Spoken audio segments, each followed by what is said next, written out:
ഇനി വിഷയം അവതരിപ്പിക്കാൻ വേണ്ടി ബഹുമാനനായ എം അക്ബർ സാഹിബിനെ ക്ഷണിക്കുകയാണ്. സമാധാനത്തിൻ്റെ ദൂതൻ ചരിത്രത്തിൻ്റെ ദശാസന്ധികളിലൂടെ നമുക്ക് ഏവർക്കും സുപരിചിതനാണ്. അമുസ്ലിങ്ങൾക്കിടയിൽ ഇസ്ലാമിനെ പരിചയപ്പെടുത്താൻ രൂപീകരിച്ച നിച്ച് ഓഫ് ട്രൂത്ത് ഡയറക്ടറും ഇന്ത്യയിലും വിദേശത്തുമായി 13 പരം ശാഖകളുള്ള പീസ് ഇൻ്റർനാഷണൽ സ്കൂളുകളുടെ അമരക്കാരനുമാണ് ജനാബ് എം അക്ബർ സാഹിബ്. നിരവധി പുസ്തകങ്ങളും 1000-ൽ പരം പ്രഭാഷണങ്ങളും സ്നേഹസംവാദങ്ങളും നടത്തി നമ്മുടെ ഇടയിൽ ശ്രദ്ധേയനാണ് അദ്ദേഹം. അദ്ദേഹത്തെ ആദരപൂർവ്വം വേദിയിലേക്ക് ക്ഷണിക്കുകയാണ്. ബിസ്മില്ലാഹിർ റഹ്മാനിർ റഹീം. അൽഹംദുലില്ലാഹി റബ്ബിൽ ആലമീൻ. അസ്സലാത്തു വസ്സലാമു അലാ അഷ്റഫിൽ മുർസലീൻ വഅലാ ആലിഹി വഅസ്ഹാബിഹി അജ്മഈൻ. അമ്മാ ബഅദ്. അഊദു ബില്ലാഹി മിനശ് ശൈത്വാനിർ റജീം. ബിസ്മില്ലാഹിർ റഹ്മാനിർ റഹീം.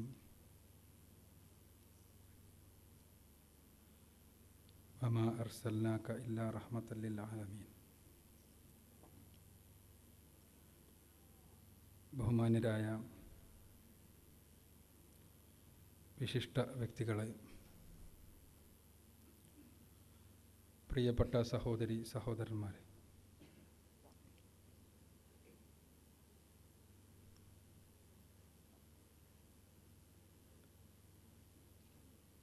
Dubai holy Quran award committee നടത്തുന്ന ഈ 17ാമത് സെഷനിൽ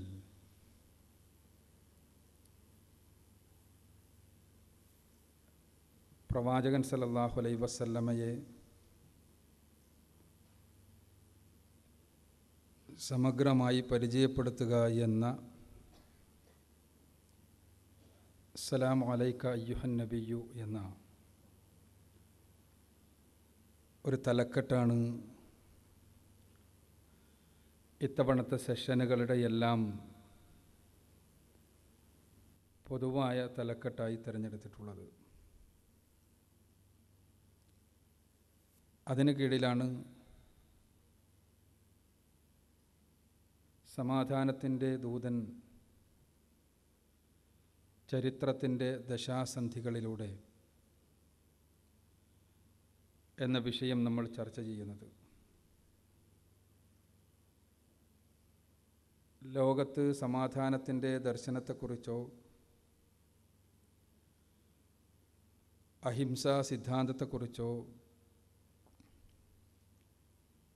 ശാന്തിയുടെ മതത്തെക്കുറിച്ചോ എല്ലാം പറയുമ്പോൾ പലപ്പോഴും ഒന്നാമതായി ഉയർന്നു കേൾക്കുന്ന പേര് ബുദ്ധമതത്തിൻ്റേതാണ്. എല്ലാ തരത്തിലുമുള്ള ഹിംസകൾക്കെതിരെയും നിയമങ്ങളുണ്ടാക്കുകയും അഹിംസ പൂർണ്ണമായ അർത്ഥത്തിൽ പ്രയോഗവൽക്കരിക്കുന്നതിന് വേണ്ടി നൂറ്റാണ്ടുകളായി നിലനിൽക്കുകയും ചെയ്യുന്നൊരു ദർശനം എന്നുള്ള അർത്ഥത്തിലാണ് ബൗദ്ധദർശനത്തെ പരിചയപ്പെടുത്തപ്പെടാറുള്ളത്. ഏറ്റവും പുരാതനമായ ബുദ്ധമത വിഭാഗമായ തെരവാക ബുദ്ധമതത്തിൻ്റെ അടിസ്ഥാന ഉപദേശങ്ങളടങ്ങുന്ന അഷ്ടധർമ്മ പെടകത്തിൽ ബുദ്ധഭിക്ഷുക്കളോടുള്ള 40ാമത്തെ ഉപദേശമായി പോലും പറയുന്നത് ആരെങ്കിലും യുദ്ധത്തിനൊരുങ്ങുകയാണെങ്കിൽ അവരെ സന്ദർശിക്കാൻ പോലും ഒരു ബുദ്ധ ഭിക്ഷുവിന് പാടില്ല എന്നാണ്.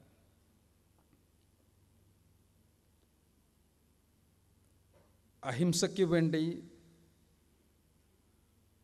അടിസ്ഥാനപരമായ അഷ്ടാംഗ മാർഗങ്ങളെക്കുറിച്ച് പറയുകയും സമ്യക് വിചാരവും സമ്യക് കർമ്മവും സമ്യക് സമാധിയും തുടങ്ങിയ ഈ അഷ്ടാംഗ മാർഗങ്ങളിലൂടെ പൂർണ്ണമായ അർത്ഥത്തിലുള്ള അഹിംസ ഉണ്ടാകണമെന്ന് നിർദ്ദേശിക്കുകയും ചെയ്യുന്ന ബൗദ്ധദർശനം പക്ഷേ പ്രായോഗികമായി മനുഷ്യരുമായി ബന്ധപ്പെട്ട പ്രശ്നങ്ങളെ അപഗ്രഥിക്കുമ്പോൾ പരാജയപ്പെടുന്നതാണ് നമ്മൾ കാണുന്നത്. ബുദ്ധന്മാർക്ക് യുദ്ധം ചെയ്യേണ്ടി വന്നിട്ടുണ്ട്. യുദ്ധം ചെയ്യേണ്ടി വരുന്ന സന്ദർഭങ്ങളിലല്ല എല്ലാവിധ മര്യാദകളും കാറ്റിൽ പറത്തിക്കൊണ്ട് കലാപത്തിൻ്റെയും അക്രമത്തിൻ്റെയും മാർഗങ്ങളിലൂടെ അവർക്ക് കടന്നു പോകേണ്ടിയും വന്നിട്ടുണ്ട്. ക്രിസ്താബ്ദം 618 ചൈനയുടെ ഭരണ സംവിധാനമായി നിലനിന്നിരുന്ന സ്യൂജി വംശത്തിൻ്റെ ഔദ്യോഗിക മതം ബുദ്ധമതമായിരുന്നു. ചൈനയുടെ ചരിത്രമെടുത്ത് പരിശോധിച്ചാൽ സൂചി വംശം അവരുടെ വംശം നിലനിർത്തുന്നതിന് വേണ്ടി, ഭരണം നിലനിർത്തുന്നതിന് വേണ്ടി നടത്തിയ യുദ്ധങ്ങൾ ചരിത്രത്തിലെ വളരെയധികം രക്തരൂക്ഷിതം മാത്രമല്ല, ഭീകരവും ബീഭത്സവുമായ നരനായാട്ടുകളായിരുന്നു എന്ന് നമുക്ക് കാണാൻ കഴിയും. ആധുനിക കാലഘട്ടത്തിൽ നമുക്കറിയാം 2007 ബർമ്മയിൽ നടന്ന കുങ്കുമ വിപ്ലവം, സഫ്രോൺ റവല്യൂഷൻ എന്ന പേരിൽ അറിയപ്പെട്ട ബുദ്ധ ഭിക്ഷുക്കളുടെ നേതൃത്വത്തിൽ നടന്ന കലാപം, നൂറുകണക്കിന് ആളുകളെ ചുട്ടുകൊന്നുകൊണ്ടാണ് ആ കലാപത്തിൽ അഹിംസാ സിദ്ധാന്തം പ്രയോഗവൽക്കരിക്കപ്പെട്ടത്. അതേപോലെ തന്നെ ശ്രീലങ്കയിലെ തമിഴ് ഭീകരവാദികളുടെ, തീവ്രവാദികളെ അവിടെ നിന്ന് നിഷ്കാസനം ചെയ്യണമെന്ന് ആവശ്യപ്പെട്ടുകൊണ്ട് 2004 രൂപീകരിക്കപ്പെട്ട ശ്രീലങ്കൻ ബുദ്ധഭിക്ഷുക്കളുടെ സംഘടന പൂർണ്ണമായ ഉപദേശങ്ങളും നിർദ്ദേശങ്ങളും നൽകിക്കൊണ്ട് അവിടുത്തെ ശ്രീലങ്കൻ ഗവൺമെൻറ് 2009 മെയ് മാസത്തിൽ LTT എന്ന സംഘടനയ്ക്കെതിരെ എന്ന രൂപത്തിൽ നടത്തിയ ആ അതിക്രമങ്ങൾ ഒരു യുദ്ധത്തിൻ്റെ എല്ലാ പരിധികളും ലംഘിച്ചുകൊണ്ട് തമിഴ് ജനതയെ പൂർണ്ണമായി നിഷ്കാസനം ചെയ്യുന്നതിലേക്കാണ് നയിച്ചത് എന്ന് ഇന്ന് ചരിത്രം വായിക്കുകയാണ്.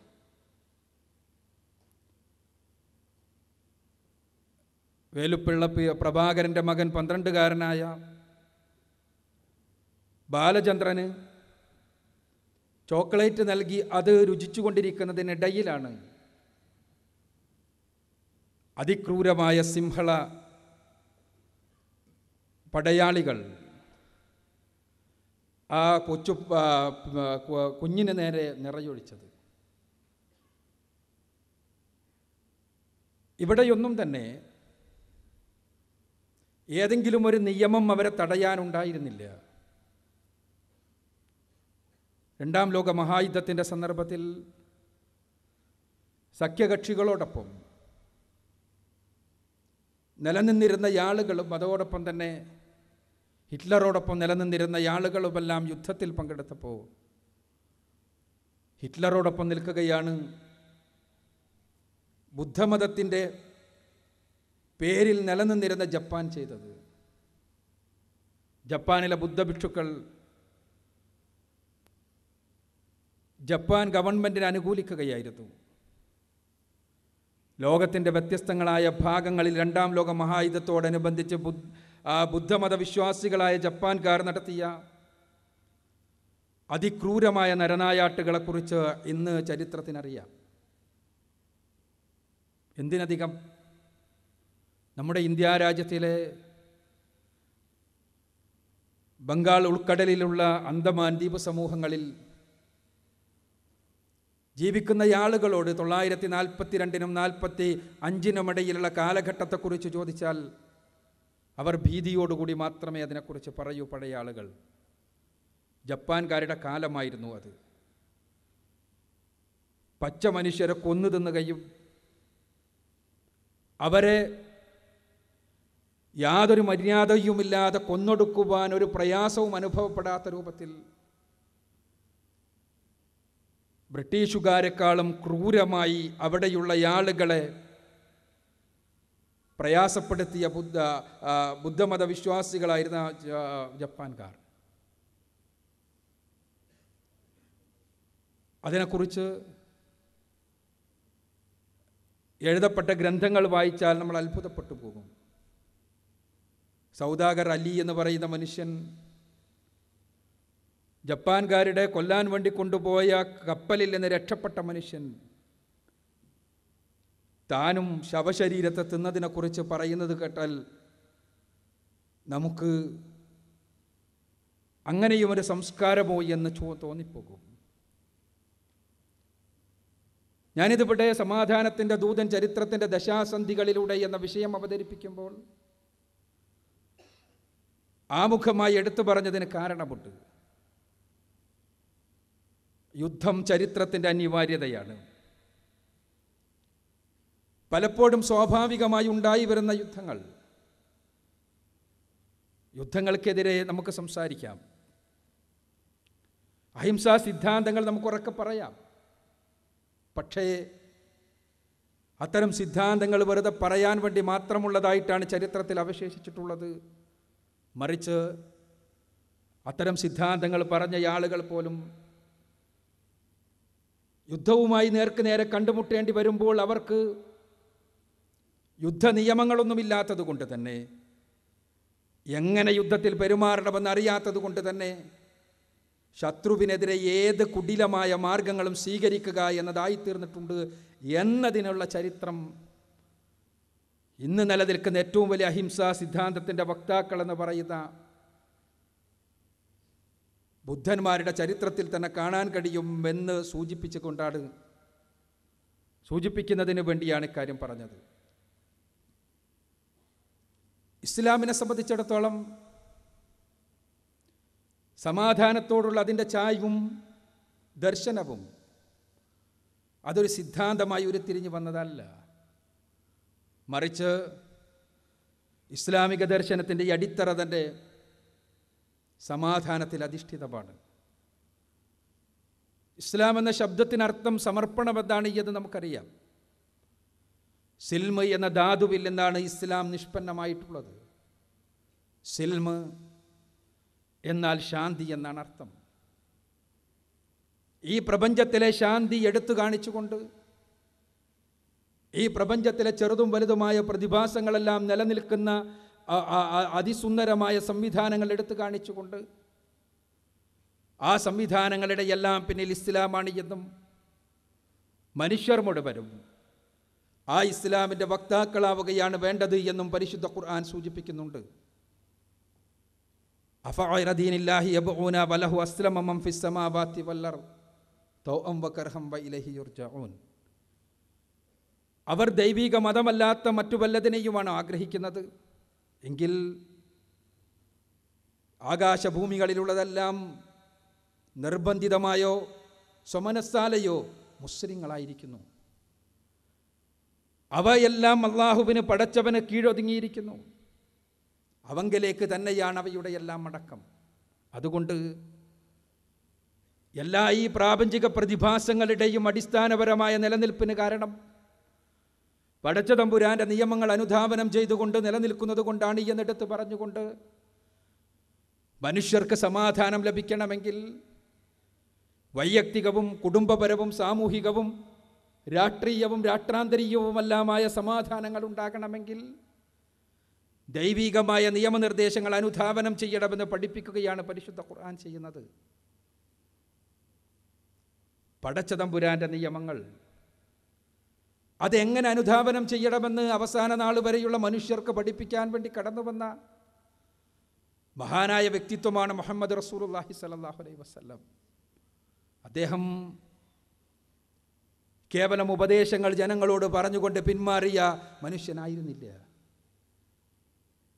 കാടുകളിൽ പോയി തപസ്സിരുന്ന് ജീവിതത്തോട് വിട പറഞ്ഞുകൊണ്ട് ജീവിച്ച മനുഷ്യനായിരുന്നില്ല. മറിച്ച് ലോകത്തിൻ്റെ മുന്നിൽ സമാധാനവും സമർപ്പണവും പഠിപ്പിച്ചതോടൊപ്പം തന്നെ എങ്ങനെയാണ് സമർപ്പണത്തിലൂടെ സമാധാനം നേടിയെടുക്കാൻ കഴിയുക എന്ന് വൈയക്തികമായ തലത്തിലും കുടുംബപരമായ തലത്തിലും സാമൂഹികമായ തലത്തിലും രാഷ്ട്രാന്തരീയവുമായ തലത്തിലുമെല്ലാം കൃത്യമായി പ്രായോഗികമായി കാണിച്ചു തന്നു എന്നുള്ളതാണ് മുഹമ്മദ് റസൂലുള്ളാഹി സ്വല്ലല്ലാഹു അലൈഹി വസല്ലമയുടെ സവിശേഷത. അവിടെ സമാധാനത്തെക്കുറിച്ചുള്ള ഗിരിപ്രഭാഷണങ്ങളില്ല, മറിച്ച് സമാധാനത്തെ കൃത്യമായി പ്രയോഗവൽക്കരിച്ചുകൊണ്ട് ലോകത്തിൻ്റെ മുന്നിലുള്ള മാതൃകയാണുള്ളത്. വ്യക്തിയോടെടുത്തുകൊണ്ട് പറഞ്ഞു പരിശുദ്ധ ഖുർആൻ, അലാ ബിദിക്രില്ലാഹി തത്മഇന്നുൽ ഖുലൂബ്. ഖുർആനിലെ 13-ാമത്തെ അധ്യായം സൂറത്തുർ റഅദിലെ 28-ാമത്തെ വചനത്തിലൂടെ തീർച്ചയായും അള്ളാഹുവിനെക്കുറിച്ചുള്ള സർവശക്തനായ തമ്പുരാനെക്കുറിച്ചുള്ള ബോധം വഴിയാണ് മനസ്സുകൾക്ക് സമാധാനമുണ്ടാവുക എന്ന് പരിശുദ്ധ ഖുർആൻ പറഞ്ഞപ്പോൾ എങ്ങനെയാണ് മനസ്സമാധാനമുള്ളൊരു സമൂഹത്തെ സൃഷ്ടിക്കാൻ കഴിയുക എന്ന് പ്രായോഗികമായി കാണിച്ചു കൊടുക്കുകയായിരുന്നു റസൂലുള്ളാഹി സ്വല്ലല്ലാഹു അലൈഹി വസല്ലം. പ്രവാചകൻ്റെ 23 വർഷക്കാലഘട്ടത്തിലെ ജീവിതത്തിനിടക്ക് അദ്ദേഹം സൃഷ്ടിച്ച തൻ്റെ സഹാബി സഞ്ചയം സർവശക്തനായ തമ്പുരാനിലുള്ള വിശ്വാസം, രൂഢമൂലമായ വിശ്വാസം, അവനെക്കുറിച്ചുള്ള ബോധം മനസ്സുകൾക്കകത്തേക്ക് സന്നിവേശിപ്പിച്ചുകൊണ്ട് എങ്ങനെയാണ് സമാധാനം കൈവരിക്കുക എന്ന്, വൈയക്തികമായ തലത്തിലുള്ള സമാധാനം കൈവരിക്കുക എന്നതിന് ലോകത്തിന് മുന്നിൽ മാതൃകയായി നിലകൊള്ളുകയാണ്. കുടുംബത്തിൽ സമാധാനമുണ്ടാകണമെങ്കിൽ പരസ്പരം സ്നേഹവും കാരുണ്യവും കളിയാടേണ്ടതുണ്ട് എന്ന് ഖുർആൻ പഠിപ്പിച്ചു. വജഅല ബൈനക്കും മവദ്ദതൻ വറഹ്മ.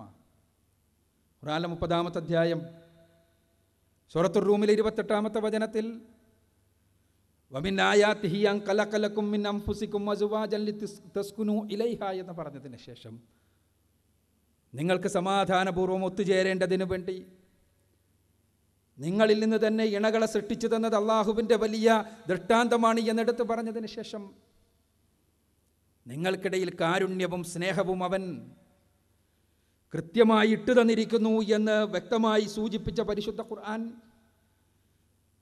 അതിനെ പ്രയോഗവൽക്കരിച്ചുകൊണ്ട് എങ്ങനെയാണ് സ്നേഹവും കാരുണ്യവും വഴി കുടുംബത്തിനകത്ത് സമാധാനവും സന്തോഷവും കളിയാടുക എന്ന് തൻ്റെ ഇണകളോടുള്ള പെരുമാറ്റം വഴി, തൻ്റെ മക്കളോടും പേരക്കുട്ടികളോടുമുള്ള കൊള്ളക്കൊടുക്കലുകൾ വഴി പ്രവാചകൻ സല്ലല്ലാഹു അലൈഹി വസല്ലമ ലോകത്തെ പഠിപ്പിക്കുകയായിരുന്നു. റസൂലുള്ളാഹി സല്ലല്ലാഹു അലൈഹി വസല്ലമ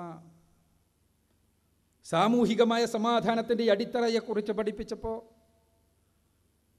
സാമൂഹ്യ ബന്ധങ്ങളുടെ സമാധാനത്തിൻ്റെ അടിത്തറ മനുഷ്യർ തമ്മിൽ നിലനിൽക്കേണ്ട നീതിപൂർവകമായ സഹവർത്തിത്വമാണ് എന്ന അടിസ്ഥാന തത്വം പരിശുദ്ധ ഖുർആൻ പറഞ്ഞു തന്നുകൊണ്ടാണ് സാമൂഹ്യ നീതിയെക്കുറിച്ചും സാമൂഹ്യ ശാന്തിയെക്കുറിച്ചും നമ്മളെ പഠിപ്പിച്ചത്. മനുഷ്യർ തമ്മിൽ നീതിയോടുകൂടിയുള്ള വർത്തനമുണ്ടാകുമ്പോൾ മാത്രമേ തീർച്ചയായും സമൂഹത്തിൽ സമാധാനം നിലനിൽക്കുകയുള്ളൂ എന്ന അടിസ്ഥാനപരമായ പാഠം പരിശുദ്ധ ഖുർആൻ പഠിപ്പിച്ചതാണ്.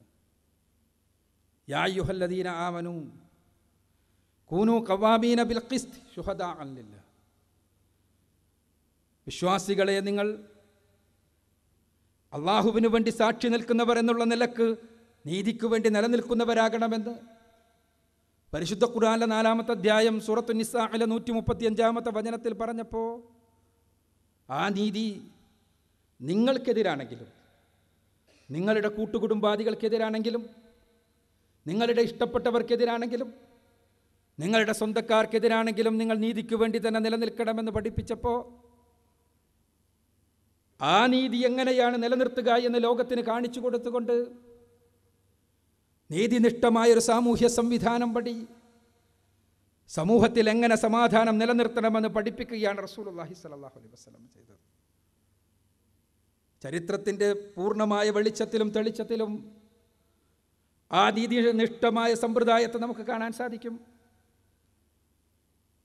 ലോകത്തിന് നീതിയെക്കുറിച്ച് പഠിപ്പിക്കുവാനാണ് തനിക്ക് ശേഷം കടന്നു വരാനുള്ള പ്രവാചകൻ നിയോഗിക്കപ്പെട്ടത് എന്ന് യോഹന്നാൻ്റെ സുവിശേഷത്തിലെ 16-ാം അധ്യായത്തിലെ 7 മുതൽ 14 വരെയുള്ള വചനങ്ങളിലൂടെ പഠിപ്പിച്ച യേശുക്രിസ്തുവിൻ്റെ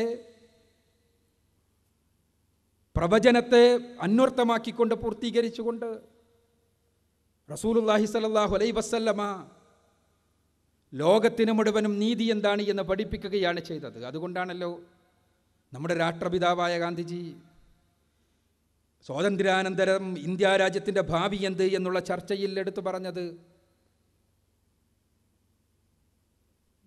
ഇന്ത്യയിൽ ഉമറിൻ്റെ ഭരണമാണ് ഞാൻ ആഗ്രഹിക്കുന്നത് എന്ന്. ഉമറിൻ്റെ ഭരണം ലോകത്തിന് മാതൃകയാകുന്നത്, നീതിയുടെ കാര്യത്തിൽ ലോകത്തിന് മുഴുവനും സ്വീകരിക്കാൻ സാധിക്കുന്ന സന്ദേശമാകുന്നത് ഉമർ റളിയല്ലാഹു അൻഹുവിനെ റസൂലുള്ളാഹി സ്വല്ലല്ലാഹു അലൈഹി വസല്ലമ വളർത്തിക്കൊണ്ടുവന്ന നീതിയുടെ നിയമങ്ങൾ പ്രയോഗവൽക്കരിച്ചുകൊണ്ട് ലോകത്തിന് അദ്ദേഹം കാണിച്ചു കൊടുത്തത് കൊണ്ടാണ്. ഇവിടെയാണ്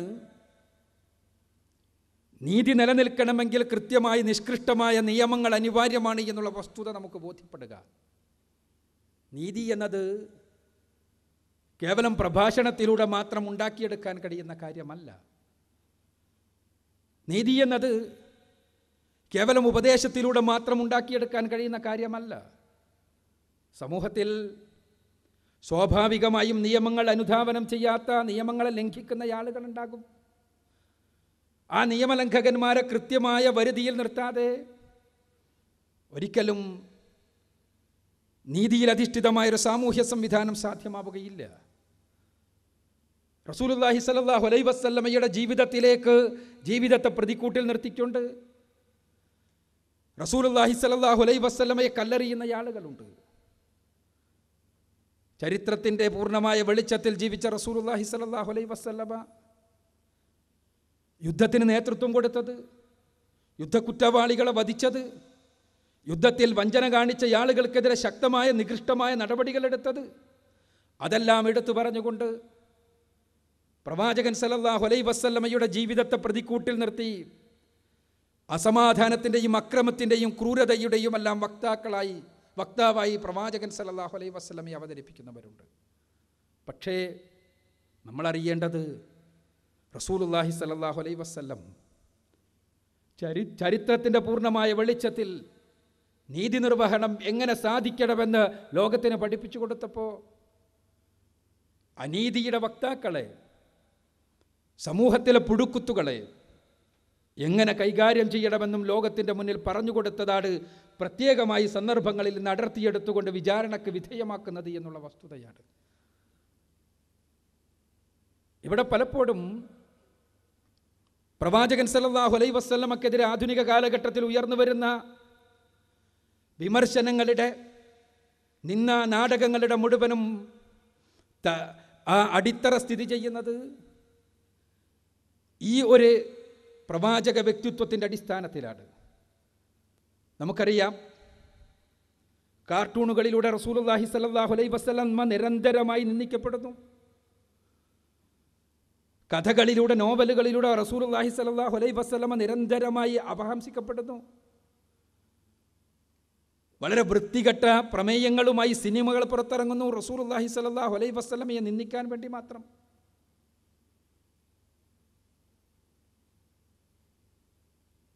വ്യത്യസ്തങ്ങളായ രീതികളിൽ മീഡിയകളിലൂടെ പ്രവാചക നിന്ദക്ക് വേണ്ടി മാത്രമായുള്ള കോടിക്കണക്കിന് ഡോളറുകൾ ചെലവഴിക്കപ്പെടുമ്പോൾ അതിൻ്റെ എല്ലാം പിന്നിലുള്ള മസ്തിഷ്കമായി പ്രവർത്തിക്കുന്നത് പലപ്പോഴും സങ്കടകരമെന്ന് പറയട്ടെ, ലോകത്തെങ്ങുമുള്ള ക്രൈസ്തവ മതമൗലികവാദി സംഘടനകളാണ്, മിഷനറി സംഘങ്ങളാണ്. പ്രവാചകൻ സല്ലല്ലാഹു അലൈഹി വസല്ലമയെ ചൂണ്ടിക്കൊണ്ട് ഭീകരവാദത്തിൻ്റെ അടിത്തറ മുഴുവനും റസൂലുള്ളാഹി സ്വല്ലല്ലാഹു അലൈഹി വസല്ലമയുടെ ജീവിതത്തിലും ഉപദേശങ്ങളിലുമാണ് എന്ന് വരുത്തി തീർക്കാൻ വേണ്ടി ശ്രമിക്കുന്നവർ പ്രവാചകൻ സല്ലല്ലാഹു അലൈഹി വസല്ലമയെ പ്രതിക്കൂട്ടിൽ നിർത്തി കല്ലെറിയുന്നവർ, അവിടെ മാതൃകാ പുരുഷനായി ക്രിസ്തു യേശുവിനെ അവതരിപ്പിച്ചുകൊണ്ട് പറയാറുള്ളത് സമാധാനത്തിൻ്റെ വക്താവാണ് അദ്ദേഹം എന്നാണ്. നമുക്കാർക്കും സംശയമുള്ള കാര്യമല്ല അത്. ബൈബിൾ പുതിയ നിയമത്തിലെ മത്തായിയുടെ സുവിശേഷത്തിൽ 5-ാം അധ്യായത്തിലെ 38 മുതൽ 45 വരെയുള്ള വചനങ്ങളിൽ പ്രത്യേകമായി എടുത്തു പറഞ്ഞിട്ടുള്ള സന്ദേശങ്ങൾ ലോക ക്രൈസ്തവതയുടെ സമാധാന സന്ദേശമായി എടുത്തു പറയാറുണ്ട്. കണ്ണിന് പകരം കണ്ണ്, പല്ലിന് പകരം പല്ല് എന്ന പ്രമാണം നിങ്ങൾക്കറിയാം. എന്നാൽ ഞാൻ നിങ്ങളോട് പറയുന്നു, നിങ്ങളെ പ്രയാസപ്പെടുത്തുന്നവനെ നിങ്ങൾ ദ്വേഷിക്കരുത്. നിങ്ങളുടെ ഒരു മുഖത്തടിച്ചാൽ നിങ്ങൾ മറ്റേ മുഖവും കാണിച്ചു കൊടുക്കണം. നിങ്ങളെ പിടിച്ചു വെച്ച് നിങ്ങളുടെ കുപ്പായം കരസ്ഥമാക്കാൻ വേണ്ടി ശ്രമിക്കുന്ന ഇയാൾക്ക് നിങ്ങളുടെ മേലങ്കി അടിച്ചു കൊടുക്കണം. നിങ്ങളെ പിടിച്ചു വലിച്ച് ഒരു നാഴിക കൊണ്ടുപോകാൻ വേണ്ടി ശ്രമിക്കുന്ന ഇയാളോടൊപ്പം നിങ്ങൾ 2 നാഴിക നടക്കണം. നിങ്ങളെ പ്രയാസപ്പെടുത്തുന്നവർക്ക് വേണ്ടി നിങ്ങൾ പ്രാർത്ഥിക്കണം. ശത്രുക്കളെ നിങ്ങൾ സ്നേഹിക്കണം. ഇത് ക്രിസ്തുവിൻ്റെ ഉപദേശമായി മത്തായിയുടെ സുവിശേഷം എടുത്ത് പറയുന്നു. ഇതാണ് ഈ രംഗത്തെ ക്രൈസ്തവ വിശ്വാസമെന്നും ഇതാണ് ഈ രംഗത്തെ ക്രൈസ്തവ നിലപാടി എന്നും പറഞ്ഞുകൊണ്ടാണ് പ്രവാചകൻ സല്ലല്ലാഹു അലൈഹി വസല്ലമയെ പ്രതിക്കൂട്ടിൽ കയറ്റാറുള്ളത്. അവിടെ വെച്ചുകൊണ്ട് തന്നെ നമ്മൾ അറിയേണ്ടത് ഈ സിദ്ധാന്തം എത്രത്തോളം പ്രയോഗവൽക്കരിക്കാൻ ഇപ്പറയുന്ന ആളുകൾക്ക് തന്നെ സാധിച്ചിട്ടുണ്ട് എന്നുള്ള തിരിച്ചറിവാണ്. ചരിത്രത്തിൻ്റെ ദശാസന്ധികളിൽ മുഹമ്മദ് റസൂലുള്ളാഹി സ്വല്ലല്ലാഹു അലൈഹി വസല്ലമയുടെ ജീവിതവും അദ്ദേഹം പഠിപ്പിച്ച ദർശനവും സമൂഹത്തെ പരിവർത്തിപ്പിച്ചുകൊണ്ട് യുദ്ധം ചെയ്യേണ്ടത് എങ്ങനെയെന്നും സമാധാനത്തിൽ വർത്തിക്കേണ്ടത് എങ്ങനെയെന്നും കൃത്യമായി പഠിപ്പിക്കുക വഴി ലോകത്തിന് വെളിച്ചം നൽകിയപ്പോൾ യുദ്ധരംഗത്തെ നിയമങ്ങളില്ലാതെ പ്രയാസപ്പെട്ട ആളുകൾക്ക് വ്യത്യസ്തങ്ങളായ കാലങ്ങളിൽ നിയമങ്ങൾ ഉണ്ടാക്കേണ്ടി വന്നിട്ടും ആ നിയമങ്ങൾക്ക് പോലും ക്രൈസ്തവ ക്രൂരതകളെ പിടിച്ചു നിർത്താൻ കഴിഞ്ഞില്ല എന്നുള്ളത് ചരിത്രമാണ്. ആദ്യകാലത്തെ ഈ ബൈബിൾ വചനത്തിൻ്റെ അടിസ്ഥാനത്തിൽ സഭാപിതാക്കന്മാരായ ജസ്റ്റിനും ക്ലെമൻറ്റും തെർത്തുല്യനുമെല്ലാം പറഞ്ഞത് ഒരിക്കലും യുദ്ധം പാടില്ല എന്നതാണ്. മാത്രമല്ല, ആദ്യ 3 നൂറ്റാണ്ടുകളിൽ ഒരാൾ ക്രിസ്ത്യാനിയായി മാമോദീസ മുങ്ങണമെങ്കിൽ അയാൾ പട്ടാളക്കാരനാണെങ്കിൽ ആ പട്ടാള ജോലി ഉപേക്ഷിക്കണമെന്ന നിയമമായിരുന്നു ഉണ്ടായിരുന്നത്. എന്നാൽ ക്രിസ്താബ്ദം 320കളോടുകൂടി റോമിൻ്റെ ഔദ്യോഗിക മതം ക്രിസ്തുമതമായി തീരുകയും റോമാ ചക്രവർത്തിയായ കോൺസ്റ്റന്റൈൻ ചക്രവർത്തിയുടെ പടയാളികളായി ക്രൈസ്തവർ കൂട്ടം കൂട്ടമായി കടന്നു വരികയും ചെയ്തപ്പോൾ അവിടെ നിയമങ്ങളെല്ലാം അവസാനിക്കുകയായിരുന്നു. യുദ്ധത്തിനെതിരെയുള്ള നിയമങ്ങളെല്ലാം അവസാനിക്കുകയായിരുന്നു. റോമിനെ പൂർണ്ണമായി പിടിച്ചടക്കുവാൻ വേണ്ടി കോൺസ്റ്റന്റൈൻ ചക്രവർത്തി ക്രിസ്താബ്ദം 324 നടത്തിയ അതിശക്തമായ യുദ്ധത്തിൽ 34,000 മനുഷ്യരെ കൊന്നൊടുക്കിയപ്പോൾ അതിൽ ബഹുഭൂരിപക്ഷവും പട്ടാളക്കാരില്ലാത്ത സാധാരണക്കാരായിരുന്നു എന്ന് ചരിത്രം രേഖപ്പെടുത്തുമ്പോൾ അവിടെ ഒരു മുഖത്തടിച്ചാൽ മറ്റേ മുഖവും കാണിച്ചു കൊടുക്കണമെന്ന നിയമം പോയിട്ട് നിരപരാധികളായ ആളുകളുടെ മേലെ അതിക്രമങ്ങൾ നടത്താൻ പാടില്ല എന്ന സാമാന്യമായ യുദ്ധനിയമം പോലും വിസ്മരിക്കപ്പെടുകയായിരുന്നു. ഇവിടെയാണ് യുദ്ധം വേണമെങ്കിൽ യുദ്ധമുണ്ടാകുമ്പോൾ നിലനിൽക്കേണ്ട നിയമങ്ങൾ എന്തൊക്കെയാണ് എന്ന് പഠിപ്പിക്കേണ്ടതുണ്ട് എന്നുള്ള വസ്തുത നമ്മൾ മനസ്സിലാക്കേണ്ടത്. ഇതിൻ്റെ അടിസ്ഥാനത്തിലാണ് റോമാ സാമ്രാജ്യത്തിൻ്റെ അടിസ്ഥാന മതമായി ഔദ്യോഗിക മതമായി ക്രിസ്തുമതം മാറിയതോടുകൂടിയാണ് ക്രിസ്താബ്ദം 430 സെന്റ് അഗസ്റ്റിൻ ജസ്റ്റ് വാർ തിയറി എന്നുള്ള സിദ്ധാന്തം കൊണ്ടുവരുന്നത്. നീതി യുദ്ധ സിദ്ധാന്തം എന്നർത്ഥം. നീതിയുദ്ധ സിദ്ധാന്തപ്രകാരം നീതിക്കു വേണ്ടിയുള്ള യുദ്ധങ്ങൾ ന്യായീകരിക്കപ്പെടേണ്ടതാണ് എന്ന് അദ്ദേഹം പറഞ്ഞു വെച്ചു. അതിനു മുമ്പും ശേഷവുമായി പൗരോഹിത്യ നേതൃത്വവും, രാഷ്ട്രീയ നേതൃത്വവും കൂടിച്ചേർന്നുകൊണ്ട് ലോകത്തിൽ നടത്തിയ നരനായാട്ടുകൾ ഭീകരമായ ചരിത്രമാണ് നമുക്ക് പറഞ്ഞു തരുന്നത്. അവിടെയൊന്നും നിയമങ്ങൾ ഉണ്ടായിരുന്നില്ലേ അവർക്ക്? അതുകൊണ്ടാണ് അത് നമ്മൾ എടുത്തു പറയുന്നത്. നിയമങ്ങൾ കൃത്യമായി പഠിപ്പിക്കപ്പെടാത്തത് കൊണ്ട് തന്നെ എന്തും ചെയ്യാമെന്ന അവസ്ഥാവിശേഷമാണ് നിലനിന്നത്. 2 നൂറ്റാണ്ടുകൾ നീണ്ടുനിന്ന കുരിശ് യുദ്ധങ്ങൾ ക്രൈസ്തവ ചരിത്രത്തിലെ കറുത്ത അധ്യായങ്ങളായി സ്ഥിതി ചെയ്യുകയാണ്. അതുകൊണ്ടാണല്ലോ 2000 ആണ്ട് മാർച്ച് മാസം 12-ാം തീയതി അന്നത്തെ മാർപ്പാപ്പയായിരുന്ന ജോൺ പോൾ രണ്ടാമൻ ലോകത്തിൻ്റെ മുന്നിൽ മേയാ കുൾപ്പ നടത്തി. ക്രൈസ്തവ ഭാഷയിൽ പറഞ്ഞാൽ ലോകത്തിൻ്റെ മുന്നിൽ തെറ്റുകൾ തുറന്നു പറഞ്ഞുകൊണ്ട് സ്വയം കുമ്പസരിച്ചത്. അദ്ദേഹം പറഞ്ഞത് ലോകമേ മാപ്പ് എന്നാണ്. കഴിഞ്ഞ 2 സഹസ്രാബ്ദങ്ങളായി ക്രൈസ്തവ സഭ ലോകത്തിൻ്റെ മേലെ നടത്തിക്കൊണ്ടിരിക്കുന്ന ക്രൂരമായ അതിക്രമങ്ങൾക്ക് മാപ്പ് എന്നാണ്. 2 നൂറ്റാണ്ട് നീണ്ടുനിന്ന കുരിശ് യുദ്ധങ്ങളിലൂടെ നടത്തിയ അതിക്രൂരമായ അതിക്രമങ്ങൾക്ക് മാപ്പ് എന്നാണ്. എന്തുകൊണ്ടത് പറയേണ്ടി വന്നു എന്ന് ചോദിച്ചാൽ, ചരിത്രത്തിൽ ആർക്കും നിഷേധിക്കാനാകാത്ത വിധം രേഖപ്പെട്ട് കിടക്കുകയാണ് ഈ ക്രൂരതകൾ. 1995 ക്രിസ്താബ്ദം 1995 ക്ലർമോണ്ട് സുനഹദോസിൽ വെച്ച് അന്നത്തെ മാർപ്പാപ്പയായിരുന്ന അർബൻ രണ്ടാമൻ മാർപ്പാപ്പയുടെ പ്രഖ്യാപനത്തോടെയാണ് കുരിശ് യുദ്ധത്തിന് തിരശ്ശീല ഉയരുന്നത്. ലോകത്ത് നമ്മുടെ വിശുദ്ധ പ്രദേശങ്ങൾ കൈയടക്കി വെച്ചിട്ടുള്ള അതിപ്രാകൃതരും കൊള്ളരുതാത്തവരുമായ മുസ്ലിങ്ങൾ, പിശാചിനെ ആരാധിച്ചു കൊണ്ടിരിക്കുന്നവർ, അവരിൽ നിന്ന് പലസ്തീനിലുള്ള നമ്മുടെ വിശുദ്ധ ദേശങ്ങൾ കൈവശപ്പെടുത്തുവാൻ നമ്മൾ ശക്തമായി മുന്നേറേണ്ടതുണ്ട് എന്നുള്ള മാർപ്പാപ്പയുടെ പ്രഖ്യാപനത്തിൽ നിന്ന് ആവേശം ഉൾക്കൊണ്ട് 1996 ആഗസ്റ്റ് മാസം 15-ാം തീയതി പീറ്റർ ദ ഹെർമിറ്റ് എന്ന് പറയുന്ന സന്യാസിയായ പത്രോസിൻ്റെ നേതൃത്വത്തിൽ നടന്ന 35,000 പേരടങ്ങുന്ന ഇറ്റലിയിലും ജർമ്മനിയിലും ഫ്രാൻസിലുമുള്ള ആളുകളുടെ പട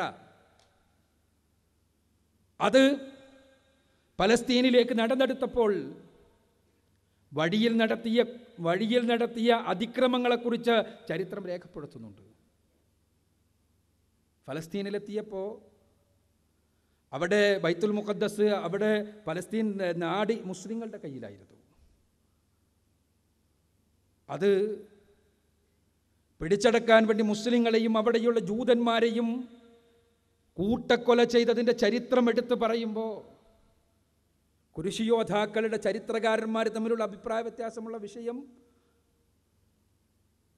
ജെറൂസലേം പള്ളിയിൽ എത്ര ചോരയുണ്ടായിരുന്നു എന്ന വിഷയം മാത്രമാണ്. ചില ചരിത്രകാരന്മാർ, കുരിശ് യോദ്ധാക്കളായ ചരിത്രകാരന്മാർ, ആ കുരിശ് യോദ്ധാക്കളെക്കുറിച്ച് അവരെക്കുറിച്ച് മഹത്വവൽക്കരിച്ചുകൊണ്ട് സംസാരിക്കുമ്പോൾ അവർ നെരിയാണി മുങ്ങുന്ന രൂപത്തിലുള്ള ചോരയിലൂടെ നടന്നുകൊണ്ടാണ് ശത്രുക്കളുടെ കഥ കഴിച്ചത് എന്ന് പറയുമ്പോൾ മറ്റു ചില ചരിത്രകാരന്മാർ മുട്ടുവരെ ചോരയുണ്ടായിരുന്നു എന്നെടുത്ത് പറയുന്നു. എന്തിനധികം അവരിൽ നിന്ന് രക്ഷപ്പെടാൻ വേണ്ടി തങ്ങളുടെ സിനഗോഗിൽ കയറി വാതിലടച്ചപ്പോൾ ജൂതന്മാരെ കൂട്ടമായി ആ സിനഗോഗ് കത്തിച്ചു കളഞ്ഞ് അവർ വെന്തുരുകി മരിക്കുമ്പോൾ സിനഗോഗിന് ചുറ്റും കൈകൊട്ടിക്കൊണ്ട് യേശുവേ നീയാണ് ഞങ്ങളുടെ ദൈവം, നീയാണ് ഞങ്ങളുടെ സ്നേഹം, നീയാണ് ഞങ്ങളുടെ വഴി, നീയാണ് ഞങ്ങളുടെ പ്രതീക്ഷ എന്ന് പറഞ്ഞ് നൃത്തമാടുകയായിരുന്നു എന്ന് എഴുതുന്നത് കുരിശ് യോദ്ധാക്കളുടെ ചരിത്രകാരന്മാരാണ്. ഞാൻ സൂചിപ്പിക്കുന്നത്, ഒരു മുഖത്തടിച്ചാൽ മറ്റേ മുഖവും കാണിച്ചു കൊടുക്കണമെന്ന നിയമമുണ്ടായിട്ട് യുദ്ധം നിഷിദ്ധമായി കരുതപ്പെട്ടിരുന്ന ഒരു സമൂഹം യുദ്ധം ചെയ്യേണ്ടി വന്നപ്പോൾ ആ യുദ്ധത്തിൽ നിയമങ്ങളെല്ലാം കാറ്റിൽ പറത്തപ്പെടുകയായിരുന്നു എന്ന് മനസ്സിലാക്കുന്നതിന് വേണ്ടിയാണ്. അങ്ങനെ ക്രൂരതകളുടെ പര്യായമായി തീർന്ന കുരിശ് യുദ്ധത്തിൽ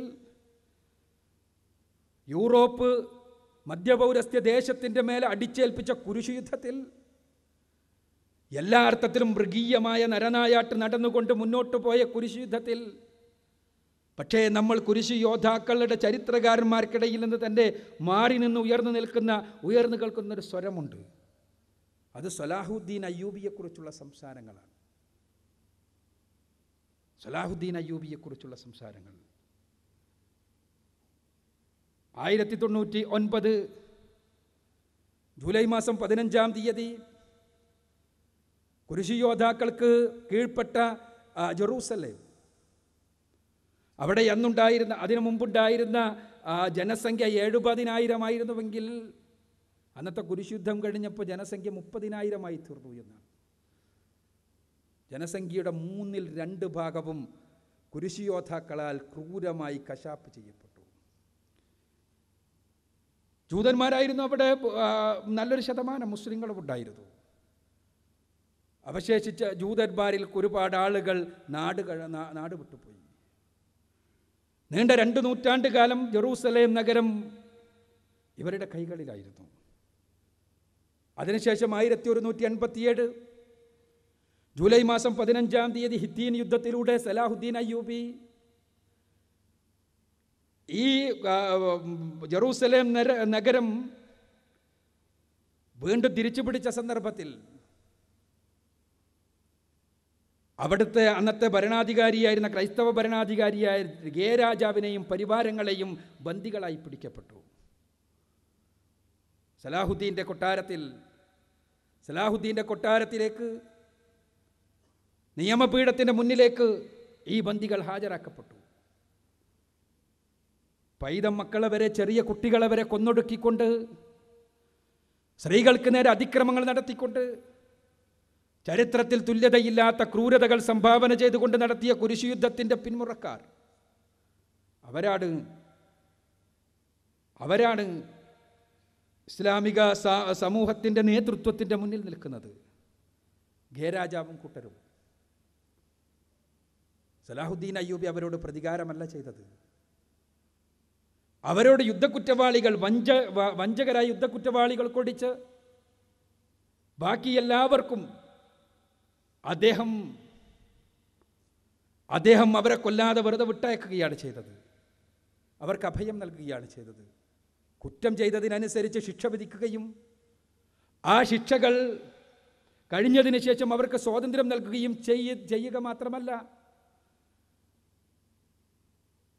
ആ ശിക്ഷാവിധികൾ നടപ്പാക്കപ്പെടുന്ന സന്ദർഭത്തിൽ അതിനുവേണ്ടി കടന്നു വന്നപ്പോൾ ആ വിചാരണയുടെ സന്ദർഭങ്ങളിൽ അവർക്ക് ശീതള പാനീയങ്ങൾ നൽകിക്കൊണ്ട് സ്വീകരിച്ചതിനെക്കുറിച്ച് യൂറോപ്പിൻ്റെ ചരിത്രകാരന്മാർ അത്ഭുതത്തോടെ അനുസ്മരിക്കുന്നുണ്ട്. ജെറൂസലേം നഗരം തിരിച്ചു പിടിക്കപ്പെട്ടത് കേട്ടപ്പോൾ അർബൻ 3-ാമൻ ചക്രവർത്തി ഹൃദയസ്തംഭനം മൂലം മരിച്ചു എന്നാണ് ചരിത്രം പറയുന്നത്. അതിനുശേഷം അത് തിരിച്ചു പിടിക്കാൻ വേണ്ടിയുള്ള ശ്രമങ്ങളുണ്ടായി. അത് തിരിച്ചു പിടിക്കാൻ വേണ്ടിയുള്ള ശ്രമങ്ങളിൽ ബ്രിട്ടനിൻ്റെ രാജാവായിരുന്ന റിച്ചാർഡ് ദ ലയൺ ഹാർട്ടഡ് എന്നറിയപ്പെട്ടിരുന്നയാൾ, സിംഹഹൃദയമുള്ള റിച്ചാർഡ് എന്നറിയപ്പെട്ടിരുന്നയാളുടെ നേതൃത്വത്തിലാണ് യുദ്ധം. അദ്ദേഹമാണ് കടന്നു വരുന്നത്. അതിക്രൂരമായ രൂപത്തിലുള്ള പ്രവർത്തനങ്ങളുമായി അവർ മുന്നോട്ട് പോയി. പക്ഷേ ആ യുദ്ധരംഗത്ത് സലാഹുദ്ദീൻ അയ്യൂബിയുമായി നേരിട്ടപ്പോൾ അദ്ദേഹം യുദ്ധരംഗത്തെ പാഠങ്ങൾ പഠിക്കുകയായിരുന്നു. യൂറോപ്പിൻ്റെ ചരിത്രകാരന്മാർ അത്ഭുതത്തോടുകൂടി സൂചിപ്പിക്കുന്നു എന്താണ് സംഭവിച്ചത് എന്ന്. യുദ്ധസന്ദർഭത്തിൽ ശത്രു നേതൃത്വത്തിൽപ്പെട്ടയാൾക്ക് രോഗമുണ്ട് എന്നറിഞ്ഞപ്പോൾ റിച്ചാർഡ് 1-ാമൻ ചക്രവർത്തി രോഗിയാണ്, പനി പിടിച്ച് കിടക്കുകയാണ് എന്നറിഞ്ഞപ്പോൾ തൻ്റെ കൊട്ടാര വൈദ്യനെ, തൻ്റെ രാജവൈദ്യനെ അദ്ദേഹത്തെ ചികിത്സിക്കാൻ വേണ്ടി പറഞ്ഞയച്ചുകൊണ്ട് മാന്യത കാണിച്ച സലാഹുദ്ദീൻ അയ്യൂബി യുദ്ധത്തിൽ കുതിരക്ക് പരിക്കേറ്റു. ഇനി യുദ്ധത്തിൽ പോകുവാൻ അവർക്ക് വാഹനമില്ല എന്നറിഞ്ഞപ്പോൾ കുതിരയെ കൊടുത്തയച്ചുകൊണ്ട് അവരെ സഹായിക്കുകയും യുദ്ധരംഗത്തേക്ക് കടന്നു വരുവാൻ ആവശ്യപ്പെടുകയും ചെയ്ത സലാഹുദ്ദീൻ അയ്യൂബി അവസാനം ക്രൂരനായി, കാടനായി, ഒരു മുഖത്തടിച്ചാൽ മറ്റേ മുഖവും കാണിച്ചു കൊടുക്കുക എന്ന സിദ്ധാന്തം തലയിലും തോന്നിവാസം മുഴുവനും കാണിക്കുവാനുള്ള ആവേശം കൈകളിലുമായി കടന്നു വന്ന റിച്ചാർഡ് ഒന്നാമൻ അദ്ദേഹം തിരിച്ചു പോകുമ്പോൾ നമ്മൾ അറിയണം ചരിത്രം. തിരിച്ചു പോകുമ്പോൾ തൻ്റെ സഹോദരിയായ ജോൺ രാജ്ഞിയെ സലാഹുദ്ദീൻ്റെ സഹോദരന് വേണമെങ്കിൽ വിവാഹം ചെയ്തു കൊടുക്കാൻ സന്നദ്ധമാണ് എന്ന് അറിയിച്ചുകൊണ്ടാണ് തിരിച്ചു പോയത്. ഇത് ചരിത്രത്തിൽ രേഖപ്പെടുത്തപ്പെട്ടതാണ്. സലാഹുദ്ദീൻ്റെ സഹോദരൻ ആദിൽ എനിക്കൊരു ക്രൈസ്തവ സ്ത്രീയെ വിവാഹം ചെയ്യാൻ താല്പര്യമില്ല എന്ന് അറിയിച്ചത് കൊണ്ടാണ് ആ വിവാഹം നടക്കാതെ പോയത് എന്ന് ചരിത്രം. എങ്ങനെയാണ് കാടനായി കടന്നു വന്നയാളെ മനുഷ്യനായി തിരിച്ചയക്കുവാൻ സലാഹുദ്ദീന് കഴിഞ്ഞത് എന്ന ചോദ്യത്തിന് ചരിത്രത്തിൻ്റെ ദശാസന്ധികളിൽ സ്നേഹത്തെയും സമാധാനത്തെയും എങ്ങനെ പ്രയോഗവൽക്കരിക്കണമെന്ന് പഠിപ്പിച്ച പ്രവാചകൻ സല്ലല്ലാഹു അലൈഹി വസല്ലമയുടെ ഉപദേശങ്ങളുടെ കൃത്യമായ ഛായയുണ്ട്. അവിടെയാണ് നമ്മൾ നേരത്തെ പറഞ്ഞ നീതിക്ക് വേണ്ടി നിലനിന്നുകൊണ്ട് സമാധാനം കൈവരിക്കേണ്ടതുണ്ട് എന്നുള്ള പ്രവാചക പാഠം പ്രസക്തമാകുന്നത്. നീതി ഞാൻ നേരത്തെ സൂചിപ്പിച്ചതുപോലെ കേവലം ഉപദേശങ്ങൾ കൊണ്ട് മാത്രം കൈവരുന്ന കാര്യമല്ല. സ്വാഭാവികമായും ഒരു ഭിഷഗ്വരന്, ഒരു ഡോക്ടർക്ക് രോഗമുണ്ടാക്കുന്ന രോഗാണുക്കൾക്കെതിരെ നടപടിയെടുക്കേണ്ടി വരും. അപ്പോഴാണ് രോഗിയുടെ അസുഖം സുഖപ്പെടുക. രോഗിയുടെ അസുഖം സുഖപ്പെടണമെങ്കിൽ രോഗാണുക്കളെ നശിപ്പിക്കാതെ ചിലപ്പോൾ നിർവാഹമുണ്ടാവുകയില്ല. അത് ഭിഷഗ്വരൻ്റെ ഉത്തരവാദിത്വമാണ്. നീതി നിർവഹണത്തിന് വേണ്ടി സമൂഹത്തിൽ പ്രവർത്തിക്കേണ്ട സാമൂഹ്യ നേതൃത്വത്തിൻ്റെ ഉത്തരവാദിത്വമാണ്. നീതിയെ തകർത്തുകൊണ്ട് നീതിയെ വകവെക്കാതെ നിലനിൽക്കുന്ന ആളുകളെ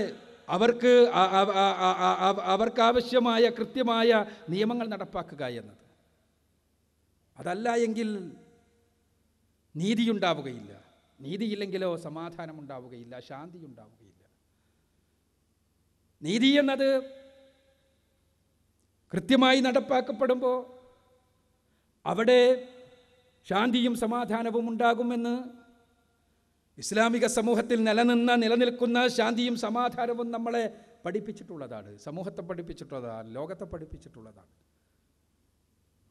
പ്രവാചകൻ സല്ലല്ലാഹു അലൈഹി വസല്ലമ നീതി നിർവഹണത്തിന് വേണ്ടി പരിശ്രമിച്ചപ്പോൾ അവിടെ പരിശുദ്ധ ഖുർആനിൽ സൂചിപ്പിച്ചതുപോലെ സ്വന്തത്തിനെതിരാണ് നീതിയെങ്കിലും, സ്വന്തക്കാർക്കെതിരാണ് നീതിയെങ്കിലും, അതേപോലെ തന്നെ കുടുംബത്തിനെതിരാണ് നീതിയെങ്കിലും എല്ലാം നീതിക്കു വേണ്ടി നിലനിൽക്കണമെന്ന് പ്രവാചകൻ സല്ലല്ലാഹു അലൈഹി വസല്ലമ പ്രായോഗികമായി കാണിച്ചു കൊടുക്കുകയായിരുന്നു. പരിശുദ്ധ ഖുർആനിൻ്റെ പാഠങ്ങൾ പ്രവാചകൻ സല്ലല്ലാഹു അലൈഹി വസല്ലമയ്ക്കെതിരെ നീതിക്കു വേണ്ടിയുള്ള ആവശ്യപ്പെടലുകൾ ഉണ്ടായിട്ടുണ്ട്. ആ സന്ദർഭത്തിൽ റസൂലുള്ളാഹി സ്വല്ലല്ലാഹു അലൈഹി വസല്ലമ എന്തു ചെയ്തു എന്ന് ചരിത്രം നമ്മളെ പഠിപ്പിക്കുന്നുണ്ട്. അവിടെയാണ് നീതിക്ക് വേണ്ടി നിലനിന്ന സമാധാനത്തിൻ്റെ ദൂതനെ നമ്മൾ കാണുക. നീതി നടപ്പാക്കുക വഴി സാമൂഹ്യ സമാധാനം സാധ്യതമാക്കിയ ചരിത്രത്തിലെ വെള്ളി വെളിച്ചത്തെ നമ്മൾ അനുഭവിക്കുക. ബദർ യുദ്ധം നടക്കുകയാണ്. ബദർ യുദ്ധം നടക്കാൻ പോവുകയാണ്. ബദർ യുദ്ധത്തിൽ പങ്കെടുക്കുന്ന മുസ്ലിങ്ങളുടെ അണിയെ ശരിപ്പെടുത്തുകയാണ് റസൂലുള്ളാഹി സ്വല്ലല്ലാഹു അലൈഹി വസല്ലം. മുസ്ലിങ്ങളുടെ അണി, 300-ലധികം പേരടങ്ങുന്ന മുസ്ലിങ്ങളുടെ അണി. പ്രവാചകൻ സല്ലല്ലാഹു അലൈഹി വസല്ലമ പൊട്ടിക്കരഞ്ഞുകൊണ്ട് പ്രാർത്ഥിക്കുന്നു, പടച്ച തമ്പുരാനെ, ഈ സംഘത്തെ എങ്ങാനും നീ എന്ന് നശിപ്പിച്ചാൽ പിന്നെ നിന്നെ മാത്രം ആരാധിക്കുന്നൊരു വിഭാഗം ഈ ഭൂമിയിൽ അവശേഷിക്കില്ല നാഥ, നീ ഇവരെ സഹായിക്കണമേ എന്ന് പറഞ്ഞ് കരഞ്ഞ് കണ്ണുനീർ വാർത്ത് ദീർഘനേരം പ്രവാചകൻ സല്ലല്ലാഹു അലൈഹി വസല്ലമ പടച്ച തമ്പുരാൻ്റെ മുന്നിൽ കൈകൾ ഉയർത്തി പ്രാർത്ഥിച്ചു കൊണ്ടേയിരിക്കുന്നു. ആ പ്രാർത്ഥനയോടൊപ്പം റസൂലുള്ളാഹി സ്വല്ലല്ലാഹു അലൈഹി വസല്ലമ തൻ്റെ പടയാളികളുടെ മുന്നിൽ വന്ന് അവരെ അണി ശരിപ്പെടുത്തുകയാണ്. അണി ശരിപ്പെടുത്തുന്ന സന്ദർഭം റസൂലുള്ളാഹി സ്വല്ലല്ലാഹു അലൈഹി വസല്ലമയുടെ കയ്യിലൊരു ഈദപ്പന മടലുണ്ട്. പ്രവാചകൻ സല്ലല്ലാഹു അലൈഹി വസല്ലം അണി ശരിപ്പെടുത്തിക്കൊണ്ടിരുന്നപ്പോൾ സവാദ് ബിൻ അസിയ എന്ന് പറയുന്ന പ്രവാചകൻ സല്ലല്ലാഹു അലൈഹി വസല്ലമയുടെ ഒരു അനുയായി, അദ്ദേഹം ഒന്ന് തെറിച്ചു നിന്നു. തെറിച്ചു നിന്ന സന്ദർഭത്തിൽ സ്വാഭാവികമായും അണി ശരിപ്പെടുത്തുന്നയാൾ എന്നുള്ള നിലക്ക് ഈ ഈന്തപ്പന മടൽ കൊണ്ട് അദ്ദേഹത്തിൻ്റെ വയറ്റിനൊരു കുത്ത് ഓട്ടി. ഒരു ചെറിയ കുത്ത്. സവാദ് ബിൻ അസിയ പറഞ്ഞു, പ്രവാചകരെ, താങ്കൾ നീതിക്ക് വേണ്ടി നിയോഗിക്കപ്പെട്ടവനാണ്, നീതി പഠിപ്പിക്കാൻ വേണ്ടി നിയോഗിക്കപ്പെട്ടവനാണ്. റസൂലുള്ളാഹ്, എന്നോട് താങ്കൾ അക്രമം കാണിച്ചിരിക്കുന്നു, എൻ്റെ വയറ്റത്ത് ഒരു കാരണവുമില്ലാതെ താങ്കൾ വടികൊണ്ട് കുത്തിയിരിക്കുന്നു, എനിക്ക് പ്രതികാരം ചെയ്യാൻ അവസരം വേണം, എനിക്ക് പ്രതികാരം ചെയ്യാൻ അവസരം വേണം, പീഡിപ്പിക്കപ്പെട്ടവന് പ്രതികാരം ചെയ്യുവാൻ അവസരമുണ്ട് എന്ന്, അവകാശമുണ്ട് എന്ന്, അതിൻ്റെ രാഷ്ട്ര സംവിധാനം വിധി നൽകേണ്ടതുണ്ട് എന്ന് പഠിപ്പിക്കുന്ന ഇസ്ലാമിക ദർശനത്തെ പഠിപ്പിക്കാൻ വേണ്ടി കടന്നു വന്ന റസൂലുള്ളാഹ്. ഈ സന്ദർഭത്തിൽ സഹാബിമാരുടെ, ഉമറിനെ പോലെയുള്ള ആളുകളുടെ റളിയല്ലാഹു അൻഹു, അവരുടെ മുഖം ചുവന്നു. പ്രവാചകൻ സല്ലല്ലാഹു അലൈഹി വസല്ലമയോടാണോ ഒരു അനുചരൻ്റെ സംസാരം?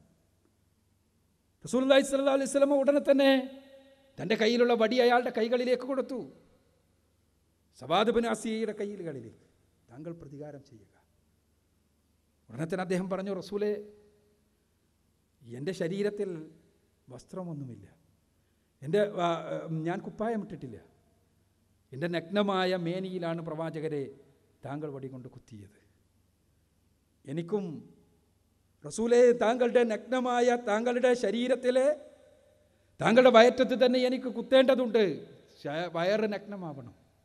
റസൂലുള്ളാഹി സ്വല്ലല്ലാഹു അലൈഹി വസല്ലമ തൻ്റെ കുപ്പായം അഴിച്ച് തൻ്റെ വയറ് നഗ്നമാക്കി കാണിച്ചു കൊടുത്തപ്പോൾ സവാദ് ബിൻ അസിയ റളിയല്ലാഹു അൻഹു വന്നുകൊണ്ട് റസൂലുള്ളാഹി സ്വല്ലല്ലാഹു അലൈഹി വസല്ലമയെ കെട്ടിപ്പിടിച്ച് ചുംബിക്കുകയാണ്. അദ്ദേഹം പറഞ്ഞു, പ്രവാചകരെ, യുദ്ധമാണ് നടക്കാൻ പോകുന്നത്, ആ യുദ്ധത്തിൽ ചിലപ്പോൾ ഞാൻ രക്തസാക്ഷ്യം വഹിച്ചേക്കാം, എൻ്റെ അവസാനത്തെ എൻ്റെ ശരീരത്തിൻ്റെ സ്പർശം അങ്ങയുടെ ശരീരത്തോടാകണമെന്ന് ഞാൻ ആഗ്രഹിച്ചു പോയി, താങ്കൾ എനിക്ക് മാപ്പ് തന്നാലും. റസൂലുള്ളാഹി സ്വല്ലല്ലാഹു അലൈഹി വസല്ലം അദ്ദേഹത്തിന് വേണ്ടി പ്രാർത്ഥിക്കുകയായിരുന്നു. ഇവിടെ നമ്മൾ കാണുന്നത് നീതിയുടെ പ്രവാചകനെയാണ്. യുദ്ധത്തിൻ്റെ ഏറ്റവും പ്രയാസകരമായ സന്ദർഭത്തിൽ പോലും അവിടെ ഒരു തെറ്റ് എന്ന് എടുത്തു പറയാൻ സാധ്യമല്ലാത്ത വിധത്തിൽ ഒരാളുടെ ശരീരത്തിൽ, തൻ്റെ അനുയായിയുടെ ശരീരത്തിൽ തൻ്റെ വടി കൊണ്ടൊന്ന് ചെറുതായി വേദന വെച്ചപ്പോൾ ആ വേദനക്ക് പ്രതികാരം ചെയ്യണമെന്ന് ആവശ്യപ്പെടുമ്പോൾ ഒരു രാഷ്ട്ര നേതാവിൻ്റെ അവകാശം എന്നുള്ള നിലക്ക് അദ്ദേഹത്തിനെതിരെ നടപടിയെടുക്കുക എന്നതിന് പകരം അദ്ദേഹം ആവശ്യപ്പെട്ട രൂപത്തിൽ പ്രതികാരം ചെയ്യാൻ നിന്നുകൊടുക്കുന്ന റസൂലുള്ളാഹി സ്വല്ലല്ലാഹു അലൈഹി വസല്ലമ എങ്ങനെയാണ് തനിക്കെതിരെ നീതിയെങ്കിൽ അവിടെ നീതി നടപ്പാക്കേണ്ടത് എന്ന് പഠിപ്പിക്കുകയായിരുന്നു. റസൂലുള്ളാഹി സ്വല്ലല്ലാഹു അലൈഹി വസല്ലമ അധികാരം കിട്ടിയപ്പോഴേക്ക് പ്രവാചകൻ സല്ലല്ലാഹു അലൈഹി വസല്ലമയുടെ മട്ടുമാറി എന്ന് പറയുന്ന ആനന്ദിനെ പോലെയുള്ള എഴുത്തുകാരുണ്ട്. എന്തിനാണ് അധികാരം? അധികാരം എന്തിനാണ്? അധികാരം സുഖലോലുപതക്കുള്ള മാർഗമാകുമ്പോഴാണ് അധികാരം മനുഷ്യനെ കണ്ണു കാണാത്തയാളായി ആക്കി തീർക്കുന്നത്. റസൂലുള്ളാഹി സ്വല്ലല്ലാഹു അലൈഹി വസല്ലമ നീണ്ട 10 വർഷക്കാലം മദീന രാജ്യത്തിൻ്റെ കിരീടമില്ലാത്ത ഭരണാധികാരിയായി, ചെങ്കോലില്ലാത്ത രാഷ്ട്രനായകനായി നിലകൊണ്ട സന്ദർഭത്തിൽ റസൂലുള്ളാഹി സ്വല്ലല്ലാഹു അലൈഹി വസല്ലമയുടെ വീട്ടിൽ പുക ഉയരുന്നത്, അടുപ്പിൽ നിന്ന് പുക ഉയരുന്നത് 2 മാസത്തിൽ ഒരിക്കൽ മാത്രമായിരുന്നു എന്ന് പ്രവാചക പത്നി ആയിഷ റളിയല്ലാഹു അൻഹ.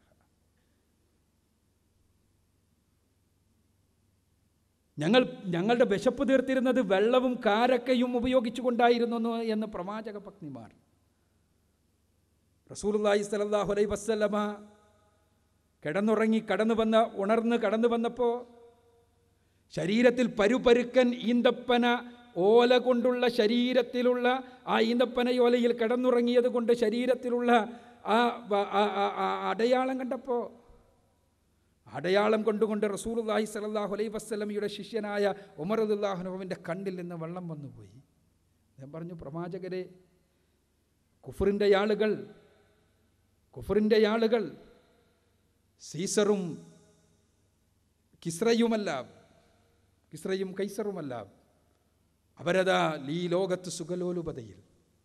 പ്രവാചകരെ, അങ്ങുന്ന് ഇസ്ലാമിൻ്റെ പ്രവാചകൻ, ഏറ്റവും ലോകത്തിന് മുഴുവനും മാതൃകയായ പ്രവാചകൻ, സൃഷ്ടിശ്രേഷ്ഠനായ പ്രവാചകൻ, എന്തേ ശരീരത്തിൽ ഈ വടുക്കളുണ്ടാക്കുന്ന രൂപത്തിലുള്ള പായ തന്നെ വിരിച്ച് കിടന്നുറങ്ങേണ്ടതുണ്ടോ?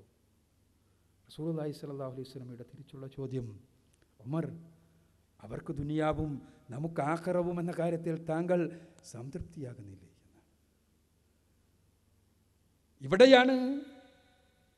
ഇവിടെയാണ് നീതിക്ക് വേണ്ടി നിലനിന്ന റസൂലുള്ളാഹി സ്വല്ലല്ലാഹു അലൈഹി വസല്ലമക്ക് അധികാരം സുഖലോലുപതയ്ക്ക് വേണ്ടിയുള്ള മാർഗമായിരുന്നില്ല എന്ന് നമ്മൾ തിരിച്ചറിയുന്നത്.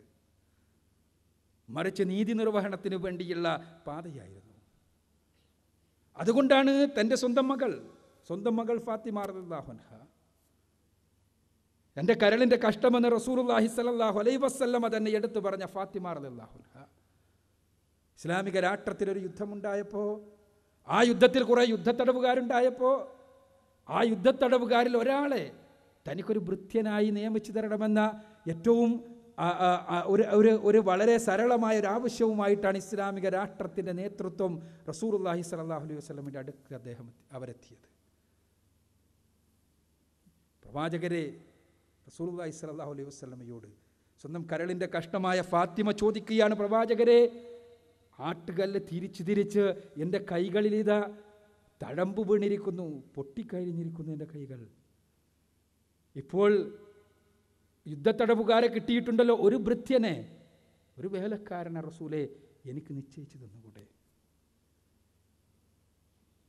റസൂലുള്ളാഹി സ്വല്ലല്ലാഹു അലൈഹി വസല്ലമ ആ ആവശ്യം തിരസ്കരിക്കുകയാണ്.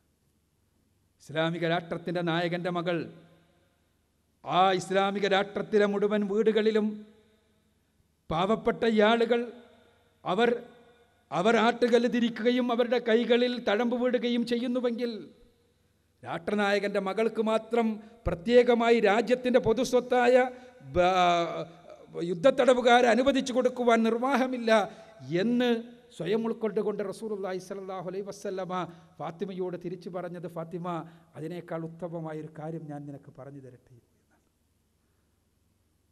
33 തവണ നീ സുബ്ഹാനല്ലാഹും 33 തവണ അൽഹംദുലില്ലാഹും 34 തവണ അല്ലാഹു അക്ബറും പറഞ്ഞോളൂ, അതാണ് അതിനേക്കാൾ ഉത്തമമായ കാര്യം എന്നാണ്.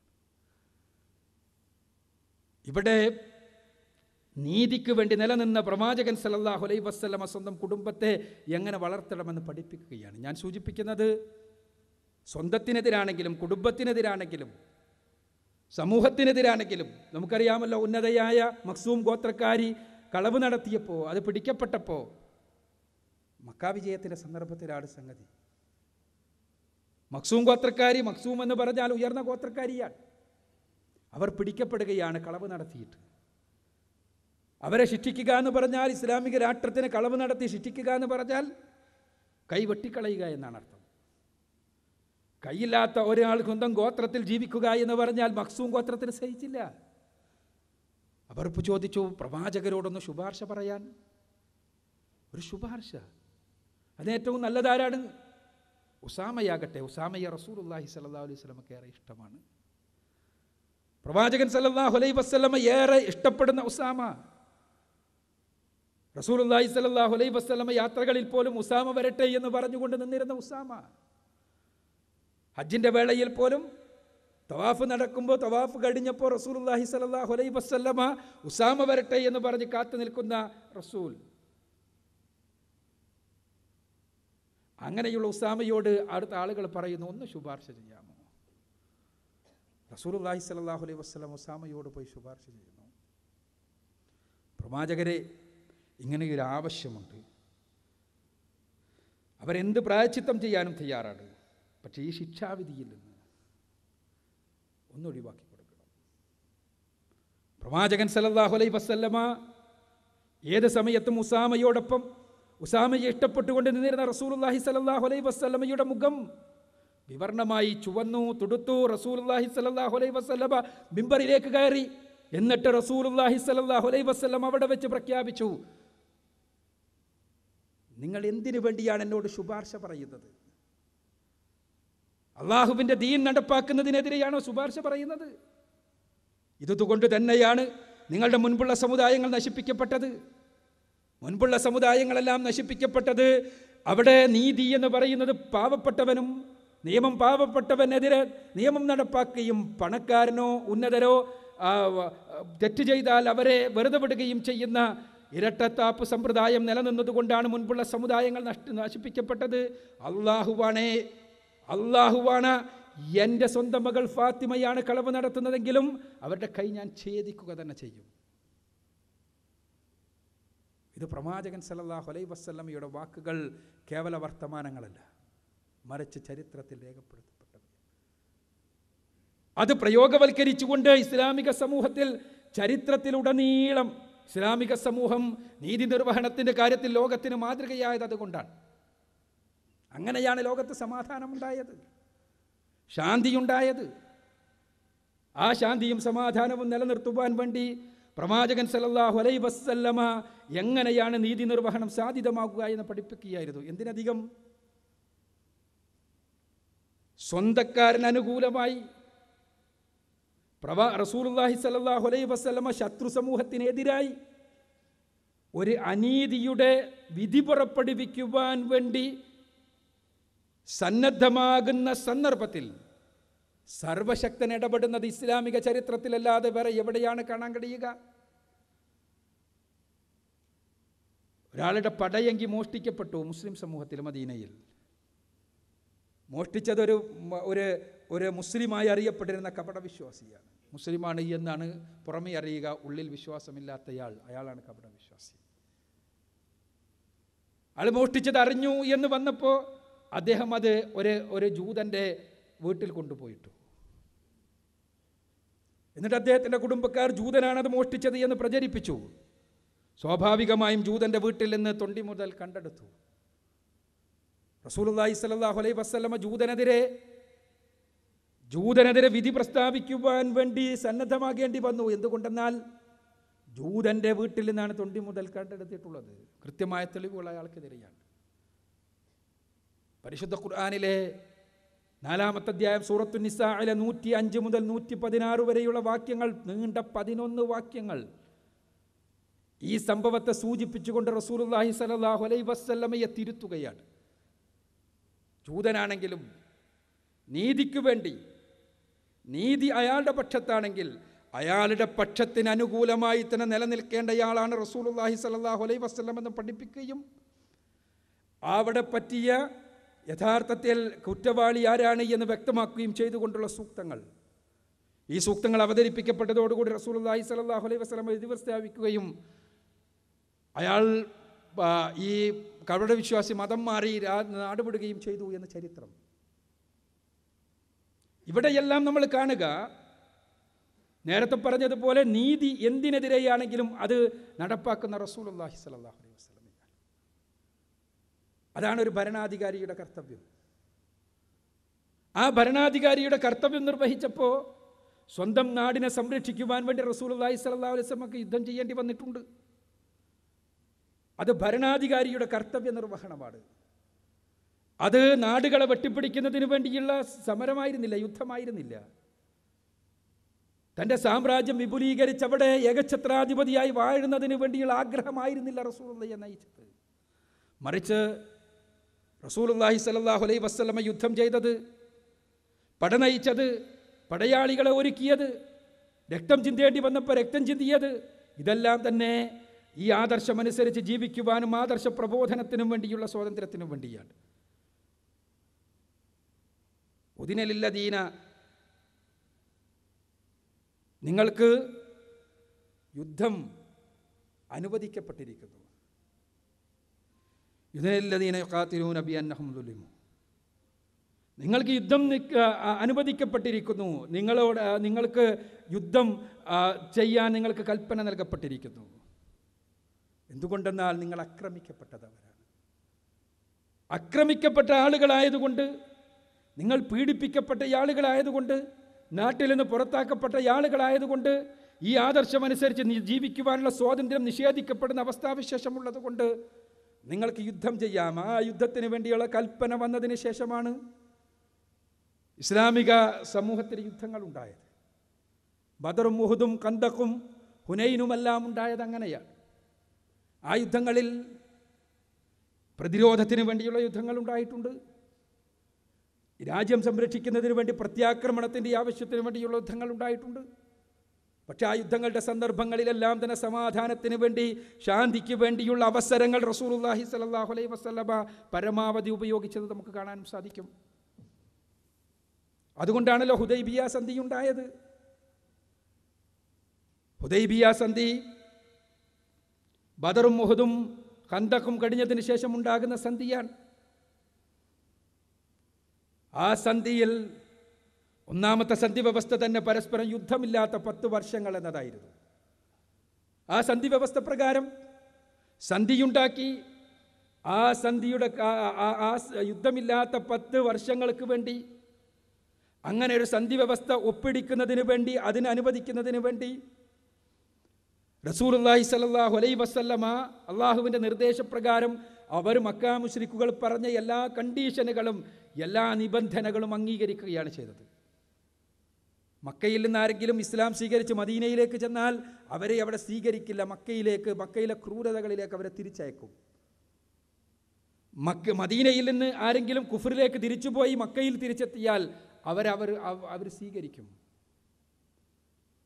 ഇങ്ങനെ തുടങ്ങിയ നിബന്ധനകൾ, ആ നിബന്ധനകൾ മുഴുവനും അംഗീകരിച്ചുകൊണ്ട് തന്നെ സന്ധിക്ക് തയ്യാറാവുകയാണ് റസൂലുള്ളാഹി സ്വല്ലല്ലാഹു അലൈഹി വസല്ലം. യുദ്ധമില്ലാത്ത നാളുകൾക്ക് വേണ്ടി, സമാധാനത്തിൻ്റെ നാളുകൾക്ക് വേണ്ടി. തീർച്ചയായും ആ സമാധാനത്തിൻ്റെ നാളുകളിൽ ഇസ്ലാം പ്രചരിപ്പിക്കപ്പെട്ടു. ലോകത്തിൻ്റെ വ്യത്യസ്തങ്ങളായ ഭാഗങ്ങളിലേക്ക്, അറബ്യൻ ഉപദ്വീപിന് പുറത്തേക്കും ഇസ്ലാം കടന്നു ചെല്ലുന്ന അവസ്ഥാവിശേഷമുണ്ടായി. അങ്ങനെ ഇസ്ലാമിലേക്ക് ആളുകൾ കൂട്ടം കൂട്ടമായി കടന്നു വന്നു. അതിൻ്റെ ഈ ഹുദൈബിയ സന്ധിയുടെ ഫലം എന്നുള്ള നിലക്ക് തന്നെ മക്കാരാജ്യം വിജയിക്കപ്പെട്ടു. മക്കയിലേക്ക് റസൂലുള്ളാഹി സ്വല്ലല്ലാഹു അലൈഹി വസല്ലമയും സൈന്യവും തിരിച്ചു പോകുന്ന സന്ദർഭമുണ്ട്. 10,000-ഓളം ആളുകളോടൊപ്പം, 10,000-ഓളം എന്തിനും തയ്യാറായ സഹാബിമാരോടൊപ്പം മക്കയിലേക്ക് തിരിച്ചു പോകുകയാണ് റസൂലുള്ളാഹി സ്വല്ലല്ലാഹു അലൈഹി വസല്ലം. തങ്ങളെ പുറത്താക്കിയ നാട്ടിലേക്ക്, തങ്ങളെ ക്രൂരമായി പീഡിപ്പിച്ച നാട്ടിലേക്ക്, തങ്ങൾക്കെതിരെ യുദ്ധം ചെയ്ത നാട്ടിലേക്ക്, തങ്ങളുടെ നാട് നശിപ്പിക്കുവാൻ വേണ്ടി കടന്നു വന്ന ആളുകളുടെ നാട്ടിലേക്ക്, തങ്ങൾക്ക് എല്ലാ രൂപത്തിലുമുള്ള പ്രയാസങ്ങൾ സൃഷ്ടിച്ച ആളുകളുടെ നാട്ടിലേക്ക്, തങ്ങളെ 3 വർഷത്തോളം പട്ടിണി കിടത്തി പച്ചിലകൾ മാത്രം തിന്ന് ജീവിക്കുവാൻ നിർബന്ധിച്ച ആളുകളുടെ നാട്ടിലേക്ക്. ആ സമയത്താണ് ഒരു സഹാബി വിളിച്ചു പറഞ്ഞത്, ഹാദാ യൗമുൽ മൽഹമ എന്ന്. ഇതാ ഈ ദിവസം ഇറച്ചിവെട്ടിൻ്റെ, രക്തച്ചൊരിച്ചിലിൻ്റെ ദിവസമാണ് കേട്ടോ, പ്രതികാരത്തിൻ്റെ ദിവസമാണ് കേട്ടോ. സമാധാനത്തിൻ്റെ ദൂതൻ റസൂലുള്ളാഹി സ്വല്ലല്ലാഹു അലൈഹി വസല്ലം തിരുത്തി, അല്ല, ഹാദാ യൗമുൽ മർഹമ, അല്ല, ഇന്ന് കാരുണ്യത്തിൻ്റെ ദിവസമാണ്. അത് വെറുതെ പറയുകയല്ല. ചരിത്രത്തിന് പരിചയമില്ലാത്ത വിധത്തിലുള്ള സംഭവങ്ങൾ വിശദീകരിക്കേണ്ടതില്ല, എല്ലാവർക്കും അറിയാം. മക്കാ മുശ്രിക്കുകൾ, ഈ നേരത്തെ പറഞ്ഞ ക്രൂരതകൾ മുഴുവനും ചെയ്ത മക്കാ മുശ്രിക്കുകൾ, അവർക്ക് തുറന്ന മാപ്പ് നൽകുകയാണ് റസൂലുള്ളാഹി സ്വല്ലല്ലാഹു അലൈഹി വസല്ലം. ഇസ്ലാമിക സമൂഹത്തിനെതിരെ അതിക്രൂരമായ പീഡനങ്ങൾ മാത്രം ചെയ്ത, ഇസ്ലാമിക സമൂഹത്തെ ഏറ്റവും എല്ലാ അർത്ഥത്തിലും വഞ്ചിക്കുകയും പ്രയാസങ്ങൾ പ്രദാനം ചെയ്യുകയും ചെയ്ത ചിലർക്കെതിരെ മാത്രമാണ് പ്രതികാര നടപടികളെക്കുറിച്ച് സംസാരിച്ചത്. അത് തന്നെ പ്രതികാര നടപടികൾ ഉണ്ടായത് ഏതാനും ആളുകൾ മാത്രം. എല്ലാം ചെയ്ത, എല്ലാ ക്രൂരതകളും ചെയ്ത ആളുകൾക്ക് അവർക്ക് മുഴുവനും പൊതുമാപ്പ് നൽകിക്കൊണ്ട് ഇസ്ലാമിൻ്റെ പാതയിലേക്ക് അവരെ ക്ഷണിക്കുകയും അവർക്ക് ഇസ്ലാമിലേക്ക് രക്ഷയുടെ മാർഗത്തിലേക്ക് വഴി തുറന്നു കൊടുക്കുകയും റസൂലുള്ളാഹി സ്വല്ലല്ലാഹു അലൈഹി വസല്ലം ചെയ്തു. അതിനുശേഷമാണ് ഞാൻ നേരത്തെ സൂചിപ്പിച്ചതുപോലെ ലോകത്തിൻ്റെ വ്യത്യസ്തങ്ങളായ ഭാഗങ്ങളിൽ നിന്ന് ഇസ്ലാമിലേക്ക് ആളുകൾ കൂട്ടം കൂട്ടമായി കടന്നു വന്നത്. അങ്ങനെ ആ സമാധാനത്തിൻ്റെ സന്ദേശത്തിലേക്ക് ആളുകൾ കടന്നു വന്നപ്പോൾ ലോകത്തെങ്ങും ശാന്തിയുണ്ടായി, സമാധാനമുണ്ടായി, മാനവികതയുണ്ടായി. ആ മാനവികതയുടെ ചിത്രമാണ് നമ്മൾ ചരിത്രത്തിലുടനീളം കാണുന്നത്. ഇവിടെയാണ് റസൂലുള്ളാഹി സ്വല്ലല്ലാഹു അലൈഹി വസല്ലമ സൃഷ്ടിച്ച സമാധാനത്തിൻ്റെ ആ വിപ്ലവം, സമാധാനത്തിന് വേണ്ടി നീതി നിർവഹിക്കുവാൻ വേണ്ടി റസൂലുള്ളാഹി സ്വല്ലല്ലാഹു അലൈഹി വസല്ലം നയിച്ച ആ പരിവർത്തനം, അത് ലോകത്തിൻ്റെ മുന്നിൽ മാതൃകയായി തീരുന്നത്, ലോകത്തെങ്ങുമുള്ള ആളുകൾക്ക് മാതൃകയാകുന്നത്. നമുക്കറിയാം, 32 വർഷക്കാലഘട്ടം കൊണ്ട് ലോകത്തിലെ ഏറ്റവും വലിയ സാമ്രാജ്യ സ്ഥാപകനായി മാറിയ ആളാണ് അലക്സാണ്ടർ ചക്രവർത്തി, മഹാനായ അലക്സാണ്ടർ. 32 വർഷക്കാലം കൊണ്ട് ഇറ്റലിയിലെ അയോണിയൻ കടൽ മുതൽ ഇന്ത്യയിലെ ഹിമാലയം വരെ, അന്ന് ഇന്നത്തേതുപോലെയുള്ള വാഹന സൗകര്യങ്ങളോ മറ്റോ ഒന്നുമില്ലാത്ത സമയത്ത്,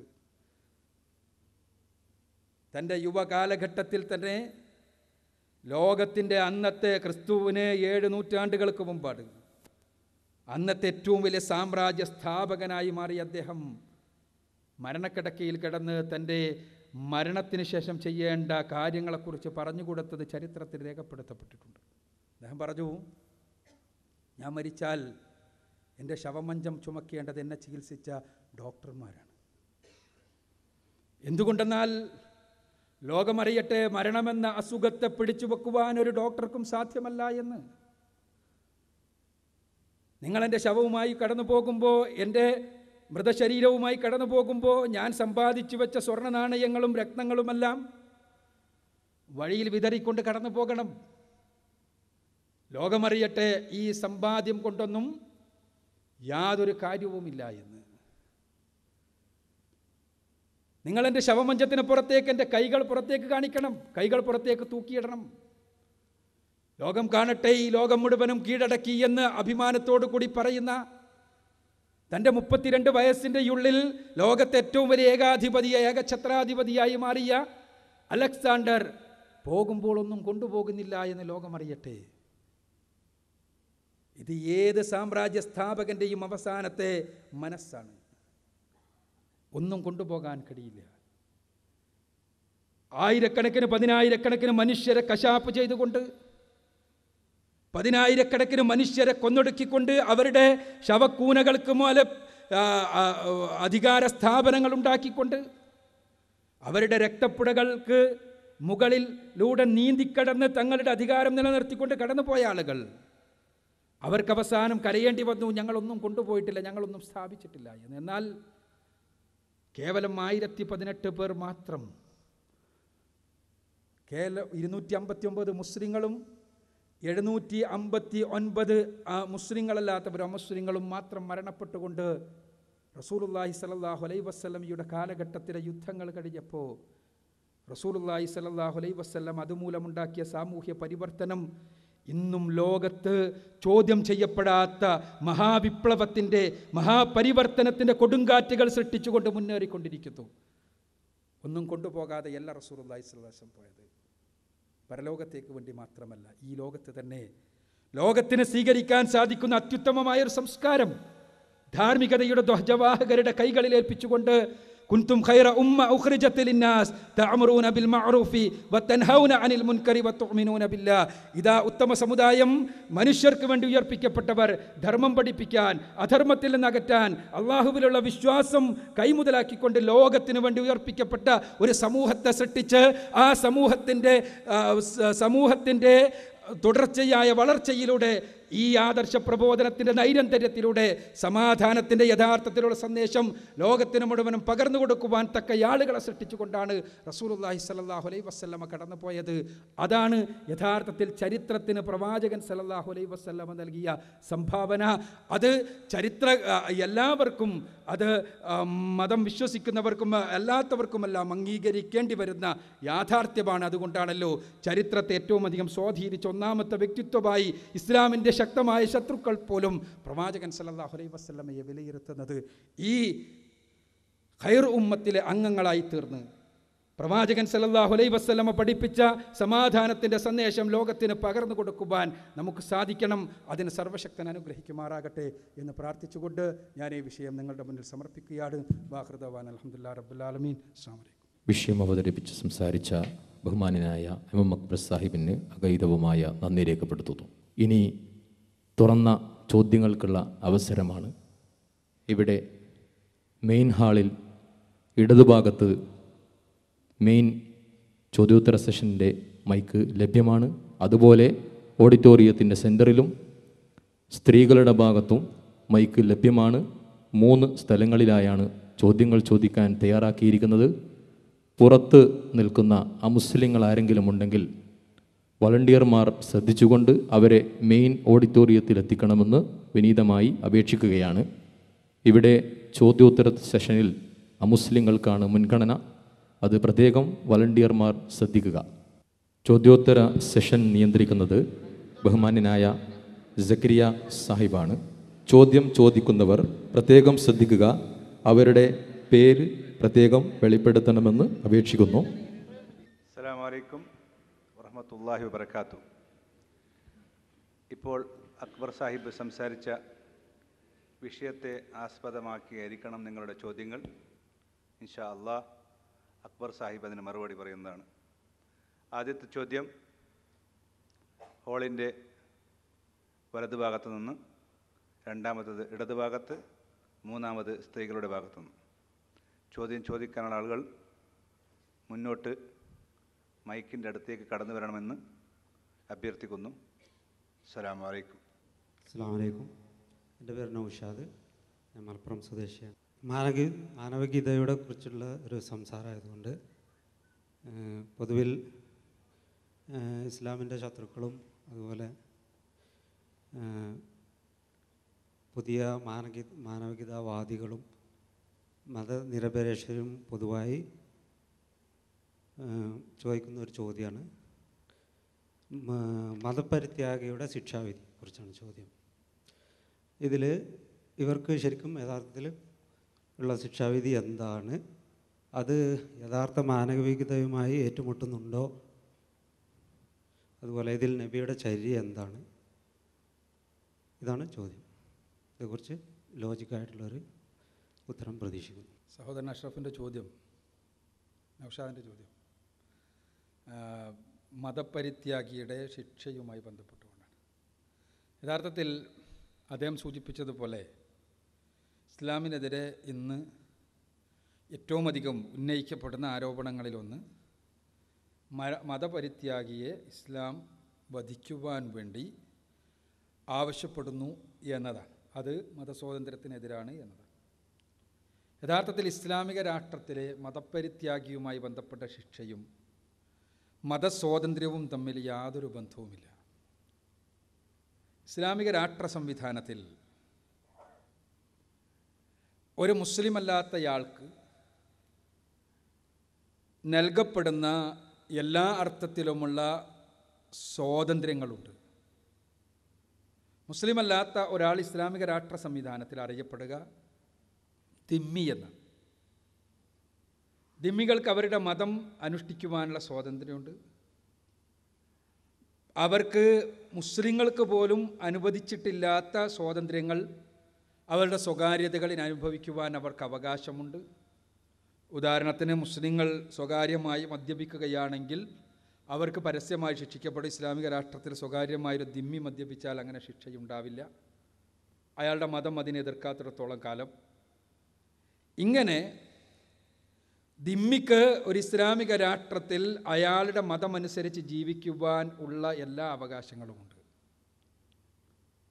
ഇസ്ലാമിക രാഷ്ട്രത്തിൽ ദിമ്മിയും അല്ലാത്ത അവിടുത്തെ പൗരന്മാരും അഥവാ മുസ്ലിങ്ങളും അമുസ്ലിങ്ങളും തമ്മിൽ നിലനിൽക്കുന്ന ഒരു വ്യത്യാസം,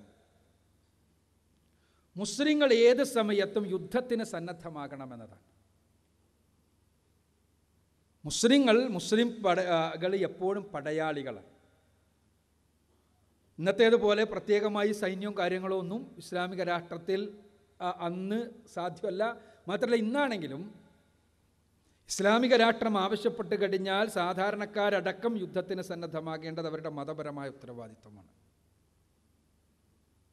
അപ്പോൾ യുദ്ധവുമായി ബന്ധപ്പെട്ട ഇസ്ലാമിക രാഷ്ട്രത്തിൻ്റെ ഏറ്റവും അടിസ്ഥാനപരമായ എല്ലാ കാര്യങ്ങളും എല്ലാ മുസ്ലിങ്ങൾക്കും പരിചയമുള്ളതാകും. ഇത്തരമുള്ളൊരു സന്ദർഭത്തിൽ ഒരു ദിമ്മി ഇസ്ലാം സ്വീകരിക്കുന്നു. ഇസ്ലാം സ്വീകരിക്കുന്നതോടുകൂടി ഇസ്ലാമിക രാഷ്ട്രത്തിൻ്റെ രഹസ്യങ്ങളെല്ലാം അയാൾക്ക് മുന്നിൽ തുറന്നിടുന്നു. ഇസ്ലാമിക രാഷ്ട്രത്തിൽ പിന്നെ രണ്ട് തരം പൗരന്മാരില്ല. അതെല്ലാം തുറന്നിടപ്പെടുകയും അതിനുശേഷം കുറേ കാലം കഴിഞ്ഞ് ഈ രഹസ്യങ്ങളെല്ലാം മനസ്സിലാക്കിയതിന് ശേഷം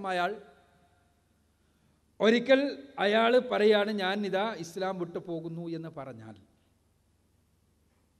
അവിടെ അയാൾ കേവലം മതപരിത്യാഗിയല്ല, മറിച്ച് അയാൾ രാജ്യദ്രോഹിയാണ്. രാജ്യദ്രോഹിക്കുള്ള ശിക്ഷയാണ് യഥാർത്ഥത്തിൽ കൊലക്കുറ്റം എന്നത്, വധശിക്ഷ എന്നത്, കൊലക്കുറ്റമല്ല. ഇവിടെ നമ്മൾ ഇതിനെ ഒരു ജനാധിപത്യ സാമൂഹ്യ ക്രമത്തിലുള്ള എല്ലാവർക്കും അവനവന് ഇഷ്ടമുള്ള മതം സ്വീകരിക്കുവാനുള്ള സ്വാതന്ത്ര്യമുള്ളൊരു സാമൂഹ്യ ക്രമത്തിൽ ഉള്ള ആ ക്രമത്തിൻ്റെ അളവുകോലുകൾ ഉപയോഗിച്ചുകൊണ്ട് ഇത് അളക്കുമ്പോഴാണ് പ്രശ്നം സംഭവിക്കുന്നത്. ഇത് നമുക്ക് താരതമ്യം ചെയ്യാൻ കഴിയുക, ഇപ്പോൾ നമ്മുടെ നാട്ടിൽ ഒരു പാകിസ്ഥാൻകാരൻ വന്ന് താമസമാക്കുന്നു. ആൾ കുറച്ച് കാലം കഴിഞ്ഞിട്ട് ഇന്ത്യൻ്റെ സിറ്റിസൺഷിപ്പിന് അപ്ലൈ ചെയ്യുന്നു. ആൾക്ക് ഇന്ത്യൻ സിറ്റിസൺഷിപ്പ് നമ്മൾ കൊടുക്കുന്നു. ആ സിറ്റിസൺഷിപ്പ് കിട്ടി കുറേ കാലം കഴിഞ്ഞ് അയാൾ നമ്മുടെ മിലിറ്ററിയിലേക്ക് അപ്ലിക്കേഷൻ കൊടുക്കുന്നു, മിലിറ്ററിയിൽ കയറുന്നു, അയാൾ കമാൻഡർ ആകുന്നു, അയാൾ ഉയർന്നൊരു പോസ്റ്റിൽ നിൽക്കുന്നു. ഈ പോസ്റ്റിൽ നിൽക്കുന്ന സന്ദർഭത്തിൽ ഇന്ത്യയും പാകിസ്ഥാനും തമ്മിലുള്ള യുദ്ധം പൊട്ടുന്നു. ഈ സമയത്ത് അയാൾ എനിക്ക് ഇന്ത്യൻ്റെ സിറ്റിസൺഷിപ്പ് വേണ്ടാന്ന് പറഞ്ഞിട്ട് പാകിസ്ഥാനിലേക്ക് പോയി പാകിസ്ഥാൻ പടയാളികളോടൊപ്പം കൂടിയാൽ ഇന്ത്യ രാജ്യം അയാൾ പരിഗണിക്കുക എന്തെങ്ങനെയാണ്? അന്താരാഷ്ട്ര നിയമം അനുസരിച്ച് അയാൾക്ക് ഏത് രാജ്യത്തും പോയി കൂടെ അയാളുടെ സ്വന്തം ഇഷ്ടമനുസരിച്ച് സിറ്റിസൺഷിപ്പ് എടുത്തൂടെ? ആ സിറ്റിസൺഷിപ്പ് കൊടുക്കാൻ ആ രാജ്യം സന്നദ്ധമാണെങ്കിൽ അയാൾക്കെതിരിൽ നിയമം നടപ്പാക്കാനൊരു നിർവാഹമില്ലല്ലോ എന്നെല്ലാം നമുക്ക് മാനവികതക്ക് പറയാം. പക്ഷേ ഈ സന്ദർഭത്തിൽ അയാൾ മറ്റേ രാജ്യത്തിൻ്റെ സിറ്റിസൺ ആവുകയും അവിടുത്തെ പടയാളിയാവുകയും മാറുമ്പോൾ അത് ഇന്ത്യയെ സംബന്ധിച്ചിടത്തോളം രാജ്യദ്രോഹമാണ്. അയാളെ പിടുത്തം കിട്ടിയാൽ ഇന്ത്യ തീർച്ചയായും ശിക്ഷിക്കും. ഇതേപോലെയാണ് ഇസ്ലാമിക രാഷ്ട്ര സംവിധാനത്തിൽ ഒരാൾ മുസ്ലിമായി തിരിച്ചു പോവുക എന്ന് പറഞ്ഞാൽ ഒരു കാരണവശാലും അയാൾക്ക് അതിൻ്റെ ആവശ്യമില്ല. ഇസ്ലാം പഠിച്ചു മനസ്സിലാക്കിക്കൊണ്ട് ഇസ്ലാം സ്വീകരിച്ചു കഴിഞ്ഞാൽ അയാൾ ഇസ്ലാമിക സമൂഹത്തിൻ്റെ അംഗമായി നിൽക്കുകയാണ് വേണ്ടത്. അതല്ലാതെ മതം എന്ന് പറയുന്നത് ഇങ്ങോട്ട് ചാടുകയും അങ്ങോട്ട് ചാടുകയും ചെയ്യുവാനുള്ള വളരെ ലൂസായിട്ടുള്ളൊരു ഏർപ്പാടല്ല എന്ന് തന്നെയാണ് ഇസ്ലാമിൻ്റെ രംഗത്തുള്ള കാഴ്ചപ്പാട്. അത് മതപരിത്യാഗി എന്നതല്ല, മറിച്ച് രാജ്യദ്രോഹി എന്നുള്ള തലത്തിലാണ് ഇസ്ലാം പരിഗണിക്കുന്നത്. അത് ആദർശമനുസരിച്ച് ജീവിക്കുവാനോ അതിനുള്ള സ്വാതന്ത്ര്യം തടയുകയോ ചെയ്യുന്ന ആദർശമല്ല എന്ന് മനസ്സിലാക്കുക. യഥാർത്ഥത്തിൽ ഞാൻ നേരത്തെ പറഞ്ഞതുപോലെ ജനാധിപത്യ ലോകത്ത് ഒരു രാജ്യത്ത് ജീവിക്കുന്ന ഒരാൾ മതം മാറുകയും എല്ലാം ചെയ്യുന്ന ഒരു സമ്പ്രദായത്തെ താരതമ്യം ചെയ്തുകൊണ്ടാണ് പലപ്പോഴും ഇതിനെ വ്യവഹരിക്കാറുള്ളത്. അതുകൊണ്ടാണ് ഈ വിഷയം ഈ രൂപത്തിൽ തെറ്റിദ്ധരിക്കപ്പെടുന്നത്. യഥാർത്ഥത്തിൽ ഇസ്ലാമിക രാഷ്ട്രത്തിൽ ഓരോ മുസ്ലിമും പടയാളിയാണ് എന്നും ആ മുസ്ലിമിന് ആകെ ഇല്ലാത്ത അവകാശം അതുമാത്രമാണ് എന്നും അയാൾക്ക് അയാളുടെ മതമനുസരിച്ച് ജീവിക്കുവാൻ പൂർണ്ണമായി സ്വാതന്ത്ര്യമുള്ളപ്പോൾ മുസ്ലിം സമൂഹത്തിൽ വന്ന് അയാൾ പിന്നീട് തിരിച്ചു പോവുക എന്ന് പറഞ്ഞാൽ അയാൾ ഇസ്ലാമിക സമൂഹത്തിൻ്റെ രഹസ്യങ്ങൾ മനസ്സിലാക്കിയതിന് ശേഷം മറ്റേ സമൂഹത്തിലേക്ക് പോവുക എന്നാണ് അർത്ഥമെന്നും അത് മതപരിത്യാഗം എന്നതിനേക്കാൾ അധികം രാജ്യദ്രോഹമാണ് എന്നുമുള്ള അടിസ്ഥാനമാണുള്ളത് എന്ന് മനസ്സിലാക്കുക. അടുത്ത ചോദ്യം. അസ്സലാമു അലൈക്കും. എൻ്റെ പേര് യാക്കൂബ്. എനിക്ക് ഖുർആൻ്റെ അവതരണത്തെ സംബന്ധിച്ചുള്ള ഒരു ചോദ്യമാണ് എനിക്ക് ചോദിക്കാനുള്ളത് ഉസ്താദിൻ്റെ അടുത്ത്. അതായത് ആദ്യമായിട്ട് ഖുർആൻ ഇറങ്ങിയത് എവിടെ? ഹിറാ ഗുഹയിൽ വെച്ച് നബി സല്ലല്ലാഹു അലൈഹി വസല്ലം ഏകനായിട്ടിരിക്കുമ്പോഴാണ് ആദ്യത്തെ ഖുർആൻ ആയത്തിറങ്ങിയത് എന്ന് അറിയാം.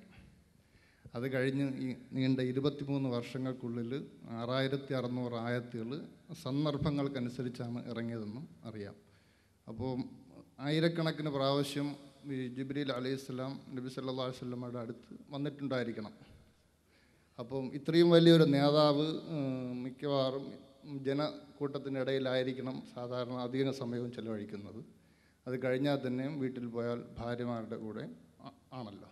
അപ്പോൾ ഈ വഹി ഇറങ്ങിയത് ഒരു പ്രാവശ്യം പോലും നബി സല്ലല്ലാഹു അലൈഹി വസല്ലം അല്ലാതെ മറ്റൊരാളും തന്നെ കണ്ടിട്ടോ കേട്ടിട്ടോ ഇല്ല എന്ന് പറയുന്നു. അത് ശരിയാണോ എന്ന് സംശയമുണ്ട്. റസൂലുള്ളാഹി സ്വല്ലല്ലാഹു അലൈഹി വസല്ലം അല്ലാതെ മറ്റാരെങ്കിലും പ്രവാചകൻ സ്വല്ലല്ലാഹു അലൈഹി വസല്ലമക്ക് വഹി ഇറങ്ങിയത് കാണുകയോ കേൾക്കുകയോ ചെയ്തിട്ടുണ്ടോ? ഇല്ലെങ്കിൽ എന്തുകൊണ്ട്? എന്താണ് അതിന് കാരണം എന്നാണ് ചോദ്യം. റസൂലുള്ളാഹി സ്വല്ലല്ലാഹു അലൈഹി വസല്ലം വ്യത്യസ്ത സാഹചര്യങ്ങളിൽ സൂചിപ്പിക്കപ്പെട്ടതുപോലെ തന്നെ സമൂഹത്തിൽ നിൽക്കുമ്പോൾ, ഭാര്യമാരുടെ അടുത്ത് നിൽക്കുമ്പോൾ എല്ലാം തന്നെയാണ് റസൂലുള്ളാഹി സ്വല്ലല്ലാഹു അലൈഹി വസല്ലമക്ക് വഹി ഇറങ്ങിയത്. ആ വഹി ഇറങ്ങുന്ന സന്ദർഭത്തിൽ പ്രവാചകന് പ്രകടമായ മാറ്റം റസൂലുള്ളാഹി സ്വല്ലല്ലാഹു അലൈഹി വസല്ലമയുടെ അനുചരന്മാർ ശ്രദ്ധിച്ചിരുന്നു. റസൂലുള്ളാഹി സ്വല്ലല്ലാഹു അലൈഹി വസല്ലമക്ക് വഹി ഇറങ്ങുന്ന സന്ദർഭത്തിൽ അദ്ദേഹത്തിൽ ചില മാറ്റങ്ങൾ ഉണ്ടാവുകയും ആ മാറ്റങ്ങൾ റസൂലുള്ളാഹി സ്വല്ലല്ലാഹു അലൈഹി വസല്ലമയുടെ അനുചരന്മാരും ഭാര്യമാരെല്ലാം ശ്രദ്ധിക്കുകയും ചെയ്തിരുന്നു. പക്ഷേ ആ വഹിയ് അദ്ദേഹത്തിന് റസൂലുള്ളാഹിക്ക് മാത്രം അനുഭവവേദ്യമായിരുന്ന സംഗതിയാണ്. അത് മറ്റാർക്കും അനുഭവവേദ്യമാകാത്ത സംഗതിയാണ്. എന്നാൽ ആ സമയത്ത് പ്രവാചക ജീവിതത്തിൽ പ്രവാചകൻ്റെ വ്യക്തിത്വത്തിലുണ്ടാക്കുന്ന മാറ്റങ്ങൾ മറ്റുള്ളവർ അനുഭവിച്ചിരുന്നു, വിയർക്കാറുണ്ടായിരുന്നു റസൂലുള്ളാഹി സ്വല്ലല്ലാഹു അലൈഹി വസല്ലമക്ക്. അതേപോലെ തന്നെ പ്രവാചകൻ സല്ലല്ലാഹു അലൈഹി വസല്ലമ എന്തോ വലിയ ഭാരം അനുഭവപ്പെടുന്നതായി സൂചിപ്പിച്ചിരുന്നു. ഇങ്ങനത്തെ കാര്യങ്ങൾ. അതല്ലാതെ പ്രവാചകൻ അല്ലാതെ മറ്റാരും തന്നെ വഹി കേട്ടിട്ടില്ല, അനുഭവിച്ചിട്ടില്ല. എന്നാൽ ചില സന്ദർഭങ്ങളിൽ ജിബ്രീൽ അലൈഹിസ്സലാത്തു വസ്സലാം മനുഷ്യരൂപത്തിൽ വരികയും സഹാബത്തിന് കൂടി പഠിപ്പിക്കേണ്ട ചില കാര്യങ്ങൾ വഹിയായി തന്നെ, അതും വഹി തന്നെയാണ്, ഒരു റസൂലുള്ളാഹി സ്വല്ലല്ലാഹു അലൈഹി വസല്ലമയുമായി ബന്ധപ്പെട്ട് സംഭാഷണങ്ങൾ നടത്തിയിരുന്നു. അത് സഹാബിമാർ കേട്ടിരുന്നു. എന്നല്ലാതെ റസൂലുള്ളാഹിക്ക് ലഭിച്ച വഹിയൊന്നും തന്നെ സഹാബിമാരോ മറ്റുള്ളവരോ കേട്ടിട്ടില്ല. അസ്സലാമു അലൈക്കും. ബഹുമാന്യനായ അക്ബർ സാറ് നാട്ടിൽ വെച്ച് നടത്തിയൊരു പ്രഭാഷണം നാട്ടിൽ വലിയ ചർച്ചയായിട്ടുണ്ട്. ഒരു സമയത്താണ് ഞാൻ ഇങ്ങോട്ട് കയറിപ്പോരുന്നത്. അപ്പോൾ ആ സമയത്ത് ഈ ചർച്ചയ്ക്ക് പലപ്പോഴും ഞങ്ങളൊക്കെ മറുപടി പറഞ്ഞിട്ടുണ്ട്. അത് പ്രവാചകനെക്കുറിച്ചുള്ള വിഷയം തന്നെയാണ്. പ്രവാചകൻ ഒരു സാധാ അറബി പയ്യനായിരുന്നു 40 വയസ്സ് വരെ. എന്നാൽ നുബുവത്തിൻ്റെ സമയം വരെ പ്രവാചകൻ ഒരു സാധാ അറബി പയ്യനായിരുന്നു എന്നൊരു വിഷയമാണത്. ആ വിഷയ സംബന്ധമായി അക്ബർ സാറ് ഉദ്ദേശിച്ചതും അദ്ദേഹത്തിൻ്റെ ഉദ്ദേശശുദ്ധിയും എനിക്ക് മനസ്സിലായിട്ടുണ്ട്. പൊതുസമൂഹത്തെ മനസ്സിലാക്കാൻ നമ്മളൊക്കെ കഴിയുന്നത്ര ശ്രമിച്ചിട്ടുമുണ്ട്. എന്നാലും പലപ്പോഴും അത് തെറ്റിദ്ധാരണ രീതിയിൽ കാര്യങ്ങൾ കൊണ്ടെത്തിച്ചിട്ടുണ്ട്. എൻ്റെ ചോദ്യത്തിലേക്ക് ഞാൻ വരുന്നു. അപ്പോൾ ഇൻഷാ അല്ലാഹ്, അതായത് ഈ വിഷയം പലപ്പോഴും ഈ പ്രവാചകൻ ബുദ്ധമതത്തെക്കുറിച്ച് അക്ബർ സാർ പ്രസംഗത്ത് പറഞ്ഞു. ബുദ്ധൻ്റെ അടുത്ത് ആരാണ് ദൈവമെന്ന് ചോദിച്ച, ദൈവമുണ്ടോ എന്താണ് എന്ന് വിഷയത്തെ ചോദിച്ച സമയത്തൊക്കെ ബുദ്ധൻ മറുപടി പറഞ്ഞിരുന്നത് ദൈവം ഉണ്ടാവാം, ചിലപ്പോൾ സ്വർഗവും ഉണ്ടാവാം, നരകവും ഉണ്ടാവാം. ഉണ്ടെങ്കിൽ അത് നന്മ ചെയ്യുന്നവർക്ക് ലഭിക്കും, ഇല്ലെങ്കിൽ തിന്മ ചെയ്യുന്നവർക്ക് നരകം ലഭിക്കും എന്ന അർത്ഥത്തിലായിരുന്നു പറഞ്ഞത്. ആ ബുദ്ധനെ പോലും പിന്നീട് ബുദ്ധ ഭഗവാൻ എന്ന് വിശേഷിപ്പിക്കുന്ന വലിയൊരു തമാശയിൽ ഇന്ന് ലോകമുള്ളത്.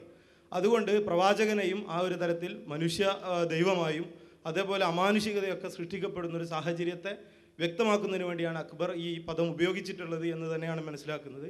അങ്ങനെ വരുമ്പോഴും ചില ആളുകൾ പറയുന്നു അങ്ങനെ വരുമ്പോഴും ചില ആളുകൾ പ്രവാചകൻ്റെ ജന്മസമയത്ത് ചന്ദ്രൻ പിളർന്നു എന്നുൾപ്പെടെയുള്ള, അപ്പോൾ പിന്നെ എങ്ങനെയാണ് ഒരു സാധാ അറബി പയ്യനാവുക എന്നൊരു ചോദ്യം അവിടെ പറഞ്ഞപ്പോഴും അത് വാറോലയായി നമ്മൾ തള്ളിക്കളയുകയും ചെയ്തിട്ടുണ്ട്. എന്നാൽ ഈ അടുത്ത കാലത്തായി ബുഖാരിയിലെ ഒരു ഹദീസ് പ്രകാരം പ്രവാചകന് നുബുവത്ത് ലഭിക്കുന്നതിന് മുമ്പാണ് ഇസ്രാ മിറാജ് എന്ന് പറയുന്ന മഹാത്ഭുതം സംഭവിച്ചത് എന്നത് ബുഖാരിയിലെ ഹദീസുണ്ട്. അതുകൊണ്ട് അക്ബർ പറഞ്ഞത് ശരിയായില്ല എന്ന അർത്ഥത്തിൽ ഒരു ചർച്ച കേട്ടു. എന്താണ് ബഹുമാന്യനായ അക്ബർ സാറിന് ഈ വിഷയ സംബന്ധമായി ഈ ഹദീസിനെ കുറിച്ചും ഈ നുബുവത്ത് ലഭിക്കുന്നതിന് മുമ്പാണോ ഈ ഇസ്രാ മിറാജ് ഉണ്ടായി എന്നുള്ളതും ഈ ഹദീസ് ലൈഫാണോ എന്നുള്ള കാര്യങ്ങളൊക്കെ അക്ബർ സാർ വ്യക്തമായി വിശദീകരിക്കുമെന്ന് ഞാൻ പ്രതീക്ഷിക്കുന്നു. റസൂലുള്ളാഹി സ്വല്ലല്ലാഹു അലൈഹി വസല്ലം ഒരു അറബി പയ്യനാണോ അങ്ങനെ പറഞ്ഞിട്ടുണ്ടോ എന്നെല്ലാം ചോദ്യം. വ്യക്തിപരമായ ചോദ്യങ്ങൾക്ക് ശരിക്ക് ഇത്തരം പൊതുവേദികളിൽ മറുപടി പറയേണ്ടതില്ല. പക്ഷേ വിഷയം പഠിക്കേണ്ടതായതുകൊണ്ട്, മനസ്സിലാക്കേണ്ടതായതുകൊണ്ട് മാത്രം മറുപടി പറയാം. പ്രവാചകൻ സല്ലല്ലാഹു അലൈഹി വസല്ലമ അദ്ദേഹത്തിൻ്റെ ജനനം മുതൽ 40 വയസ്സ് വരെ അള്ളാഹു പ്രവാചകനാക്കാൻ വേണ്ടി തന്നെ വളർത്തിക്കൊണ്ടുവന്ന വ്യക്തിത്വമാണ്. അള്ളാഹു സുബ്ഹാനഹു വ തആല റസൂലുള്ളാഹി സ്വല്ലല്ലാഹു അലൈഹി വസല്ലമയെ ഒരു പ്രവാചകനാക്കുക എന്ന ലക്ഷ്യത്തോടു കൂടി തന്നെ വളർത്തിക്കൊണ്ടുവന്നതാണ് മുഹമ്മദ് നബി സല്ലല്ലാഹു അലൈഹി വസല്ലമയെ. 40 വയസ്സിന് മുമ്പ് റസൂലുള്ളാഹി സ്വല്ലല്ലാഹു അലൈഹി വസല്ലമക്ക് ഒരു സവിശേഷതയുമില്ല എന്നല്ല പരിശുദ്ധ ഖുർആനും റസൂലുള്ളാഹി സ്വല്ലല്ലാഹു അലൈഹി വസല്ലമയുടെ ഹദീസുകളും മനസ്സിലാക്കിയാൽ പഠിച്ചാൽ നമുക്ക് ബോധ്യപ്പെടുക.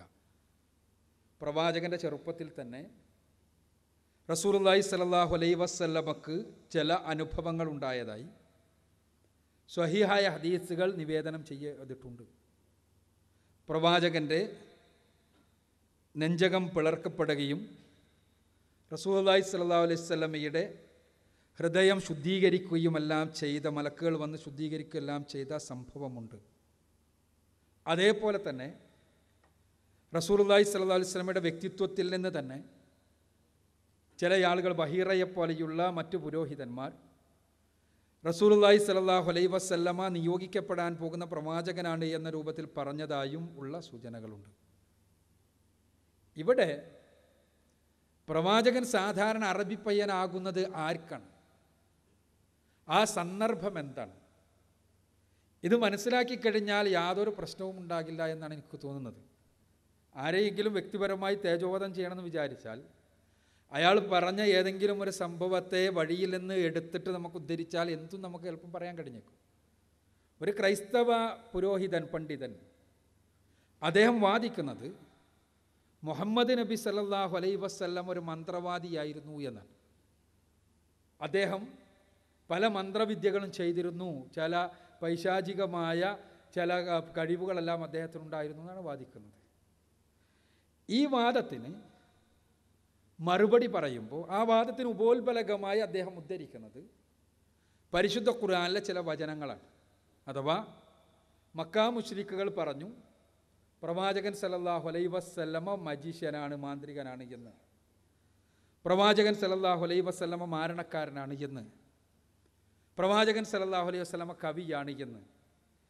ഇങ്ങനെ മക്കാ മുശ്രിക്കുകൾ പ്രവാചകൻ സല്ലല്ലാഹു അലൈഹി വസല്ലമക്കെതിരെ ഉന്നയിച്ച ആരോപണങ്ങളെ എടുത്തുദ്ധരിച്ചുകൊണ്ട് പരിശുദ്ധ ഖുർആൻ മറുപടി പറയുമ്പോൾ ആ പരിശുദ്ധ ഖുർആനിലെ വചനങ്ങൾ ഉദ്ധരിച്ചുകൊണ്ട് ഒരു ക്രൈസ്തവ പണ്ഡിതൻ ഇസ്ലാമിനെതിരെ വാദിക്കുന്നത് മുഹമ്മദ് നബി ഒരു മാന്ത്രികനായിരുന്നു, അദ്ദേഹം ഒരു പൈശാചിക ബാധയുള്ളയാളായിരുന്നു, അദ്ദേഹം ആ രൂപത്തിലുള്ള പ്രവർത്തനങ്ങൾ പറഞ്ഞയാളായിരുന്നു എന്ന്.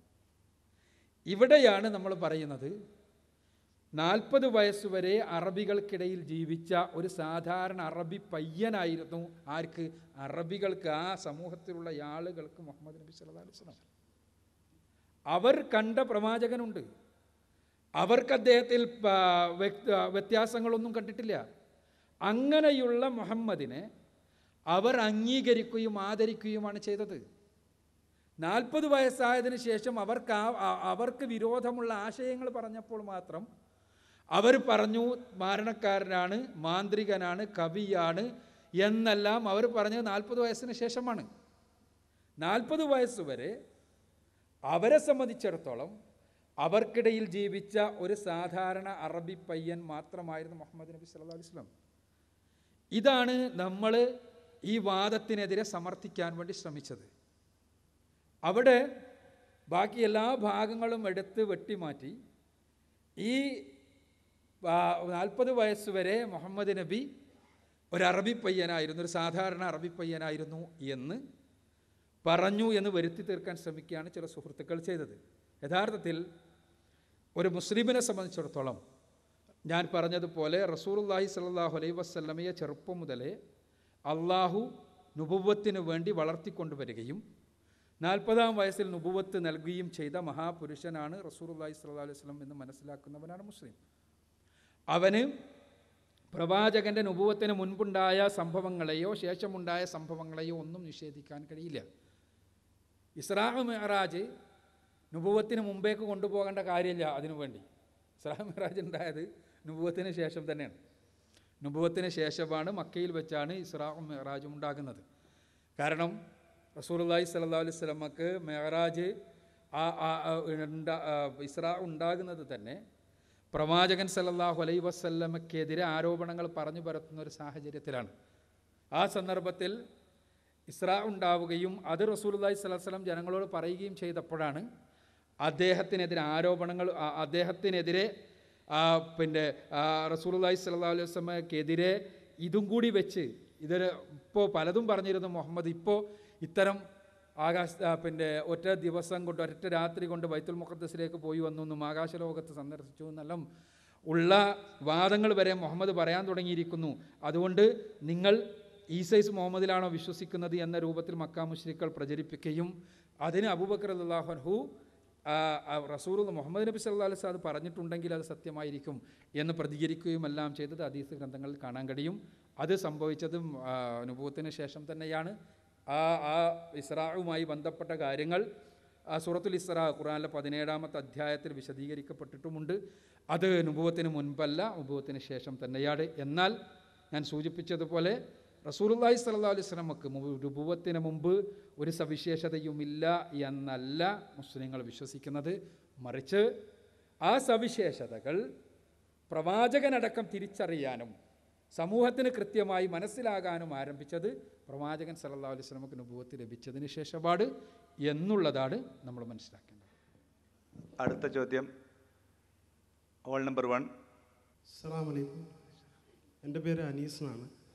എൻ്റെ ഒരു ചോദ്യം, ഈ ചോദ്യം ഓൾറെഡി സാക്കിർ നായിക്ക് അങ്ങനെ അങ്ങനെയുള്ള ആൾക്കാരോട് ചോദിച്ച ചോദ്യമാണ്. വ്യക്തമായൊരു ഉത്തരം അവർക്കൊന്നും അങ്ങനെ എനിക്ക് വ്യക്തമായിട്ട് തോന്നിയില്ല ഉത്തരം.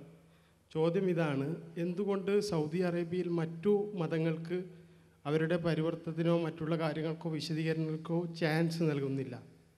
ഇസ്ലാമിൽ എന്തെങ്കിലും നിയമങ്ങളുണ്ടോ അങ്ങനെ ചെയ്യാതിരിക്കാൻ? സൗദി അറേബ്യയിൽ എന്തുകൊണ്ടാണ് മറ്റ് മതവിശ്വാസികൾക്ക് അവരുടെ മതപ്രബോധനത്തിന് അവസരം കൊടുക്കാത്തത് എന്നാണ് ചോദ്യം. സൗദി അറേബ്യ എന്നല്ല, ലോകത്തെ ഏത് രാജ്യത്താണെങ്കിലും ആ രാജ്യത്തെ പൗരന്മാർക്കാണ് അവകാശം ഉണ്ടാവുക. നമ്മൾ മനസ്സിലാക്കേണ്ട ഒരു അടിസ്ഥാനപരമായ കാര്യമാണത്. നമ്മൾക്ക് പലപ്പോഴും അറബ് നാടുകളിലെല്ലാം നമുക്ക് തന്നിട്ടുള്ള തുറന്ന അനുവാദങ്ങളും അവസരങ്ങളും നമ്മൾക്കങ്ങനെ കിട്ടുമ്പോൾ ഈ ഒരു അവസരം എന്നുള്ളതൊരു അവകാശമാണെന്ന് നമ്മൾ തെറ്റിദ്ധരിക്കരുത്. മറിച്ച് ഇതുപോലത്തെ ഭരണാധികാരികളുടെ ഔദാര്യമാണെന്നുള്ളതാണ് വസ്തുത.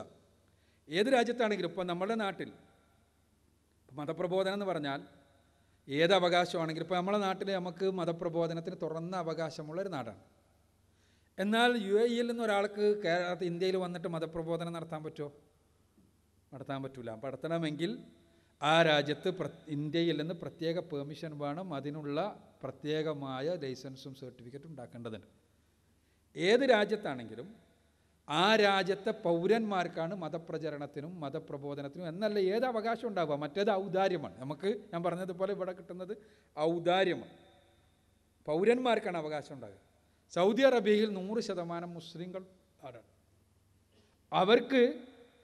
അവർക്ക് ആ മുസ്ലിങ്ങളുള്ള സൗദി അറേബ്യയിൽ അവർക്കാണ് അവരുടെ നിയമം നിർമ്മിക്കുവാനും ഏതൊരു സാമൂഹ്യാവസ്ഥയാണ് നിലനിൽക്കേണ്ടതെന്ന് തീരുമാനിക്കുവാനുമുള്ള അവകാശം. അവരെ സംബന്ധിച്ചിടത്തോളം ആദർശ പ്രബോധനത്തിൻ്റെ പേരിൽ ലോകത്തെങ്ങും മറ്റ് മതപ്രബോധകന്മാർ ചെയ്യുന്നത് എന്താണ് എന്ന് ഇന്ന് ലോകത്തിന് കൃത്യമായിട്ടറിയാം. ഇപ്പം ഇന്ത്യയിൽ എന്നല്ല, മുസ്ലിം ലോകത്ത് തന്നെ മതപ്രചരണത്തിൻ്റെ പേരിൽ ചെയ്യുന്നത് മുസ്ലിം യുവാക്കളെ വഴിതെറ്റിച്ച് മതവിരുദ്ധരാക്കി മാറ്റാനും അങ്ങനെ ലഹരിയിലേക്കും മറ്റ് സ്ത്രീകളിലേക്കുമെല്ലാം പറഞ്ഞയക്കാനും, അങ്ങനെ പറഞ്ഞയച്ചിട്ട് അവിടെ നിന്നുണ്ടാകുന്ന മനസ്സംഘർഷത്തിന് പരിഹാരമായി ക്രിസ്തുവിൻ്റെ സ്നേഹോപദേശങ്ങളും മറ്റുമെല്ലാം വളരെ സമർത്ഥമായി കൊടുക്കുവാനുമുള്ള പരിശ്രമങ്ങളാണ് ലോകവ്യാപകമായി മതപ്രചരണം എന്ന പേരിൽ മുസ്ലിം സമൂഹത്തിൽ നടന്നുകൊണ്ടിരിക്കുന്നത്. അപ്പോൾ അതുകൊണ്ട് തന്നെ സൗദി അറേബ്യയുടെ സർക്കാർ ചിലപ്പോൾ തീരുമാനിച്ചതാകാം ആ രൂപത്തിലുള്ള മതപ്രചാരണം ഇവിടെ അനുവദിക്കേണ്ടതില്ല എന്ന്. തീർച്ചയായും ഏതൊരു രാജ്യത്തും ആ രാജ്യത്തിലെ പൗരന്മാർക്കാണ് അവകാശം എന്നുള്ള നിലക്ക് തന്നെ ആ നാട്ടിൽ ഒരു അമുസ്ലിം പൗരനമില്ലാത്ത സ്ഥിതിക്ക് അത്തരമൊരു അവകാശം അപ്രസക്തമാണ് എന്ന് മനസ്സിലാക്കുക. അടുത്ത ചോദ്യം ഹോൾ നമ്പർ 2 എന്നാണ്. പ്രവാചകന്റെ ഭരണകാലത്ത് തൻ്റെ രാജ്യത്ത് ജീവിച്ച അമുസ്ലിങ്ങളിൽ നിന്ന് മാത്രമായി നികുതി പണം പിരിച്ചതായി ചരിത്രത്തിൽ നമുക്ക് വായിക്കാൻ കഴിയും. എന്നാൽ മുസ്ലിങ്ങളിൽ നിന്ന് അങ്ങനെ നികുതി പണം പിരിച്ചതായും നമുക്ക് വായിക്കാൻ കഴിയുന്നില്ല. ഇത് നീതിയാണ്. റസൂലുള്ളാഹി സ്വല്ലല്ലാഹു അലൈഹി വസല്ലമയുടെ കാലത്ത് അമുസ്ലിങ്ങളിൽ നിന്ന് മാത്രമായി നികുതി പണം സ്വീകരിച്ചു, മുസ്ലിങ്ങളിൽ നിന്ന് നികുതി സ്വീകരിച്ചില്ല. അത് നീതിയാണോ എന്നാണ് ചോദ്യം. യഥാർത്ഥത്തിൽ എന്താണ് ഈ നികുതി എന്ന് മനസ്സിലാകാത്തതുകൊണ്ടാണ് ഈ ചോദ്യം തന്നെ ഉടലെടുക്കുന്നത്. ആ മുസ്ലിങ്ങൾ കൊടുത്തിരുന്ന, ദിമ്മികൾ കൊടുത്തിരുന്ന നികുതിയുടെ പേര് ജിസിയ എന്നാണ്. യഥാർത്ഥത്തിൽ എന്തിനു വേണ്ടിയാണ് ജിസിയ? ഞാൻ നേരത്തെ ആദ്യത്തെ ചോദ്യത്തിന് ഉത്തരം പറഞ്ഞപ്പോൾ സൂചിപ്പിച്ചിരുന്നു. യഥാർത്ഥത്തിൽ ഒരു അമുസ്ലിം ഇസ്ലാമിക രാഷ്ട്രത്തിൽ ജീവിക്കുമ്പോൾ അയാൾക്ക് എല്ലാ അവകാശങ്ങളുമുണ്ട്. എന്നാൽ അയാൾ സൈനിക സേവനം നടത്തേണ്ടതില്ല. അയാൾ സൈനിക സേവനം നടത്താതിരിക്കുകയും രാഷ്ട്രത്തിൻ്റെ എല്ലാ സുരക്ഷിതത്വവും അയാൾ നേടിയെടുക്കുകയും ചെയ്യുമ്പോൾ ആ സുരക്ഷിതത്വത്തിന് വേണ്ടിയുള്ള ഒരു നികുതിയാണ് എന്ത്? ജിസിയ.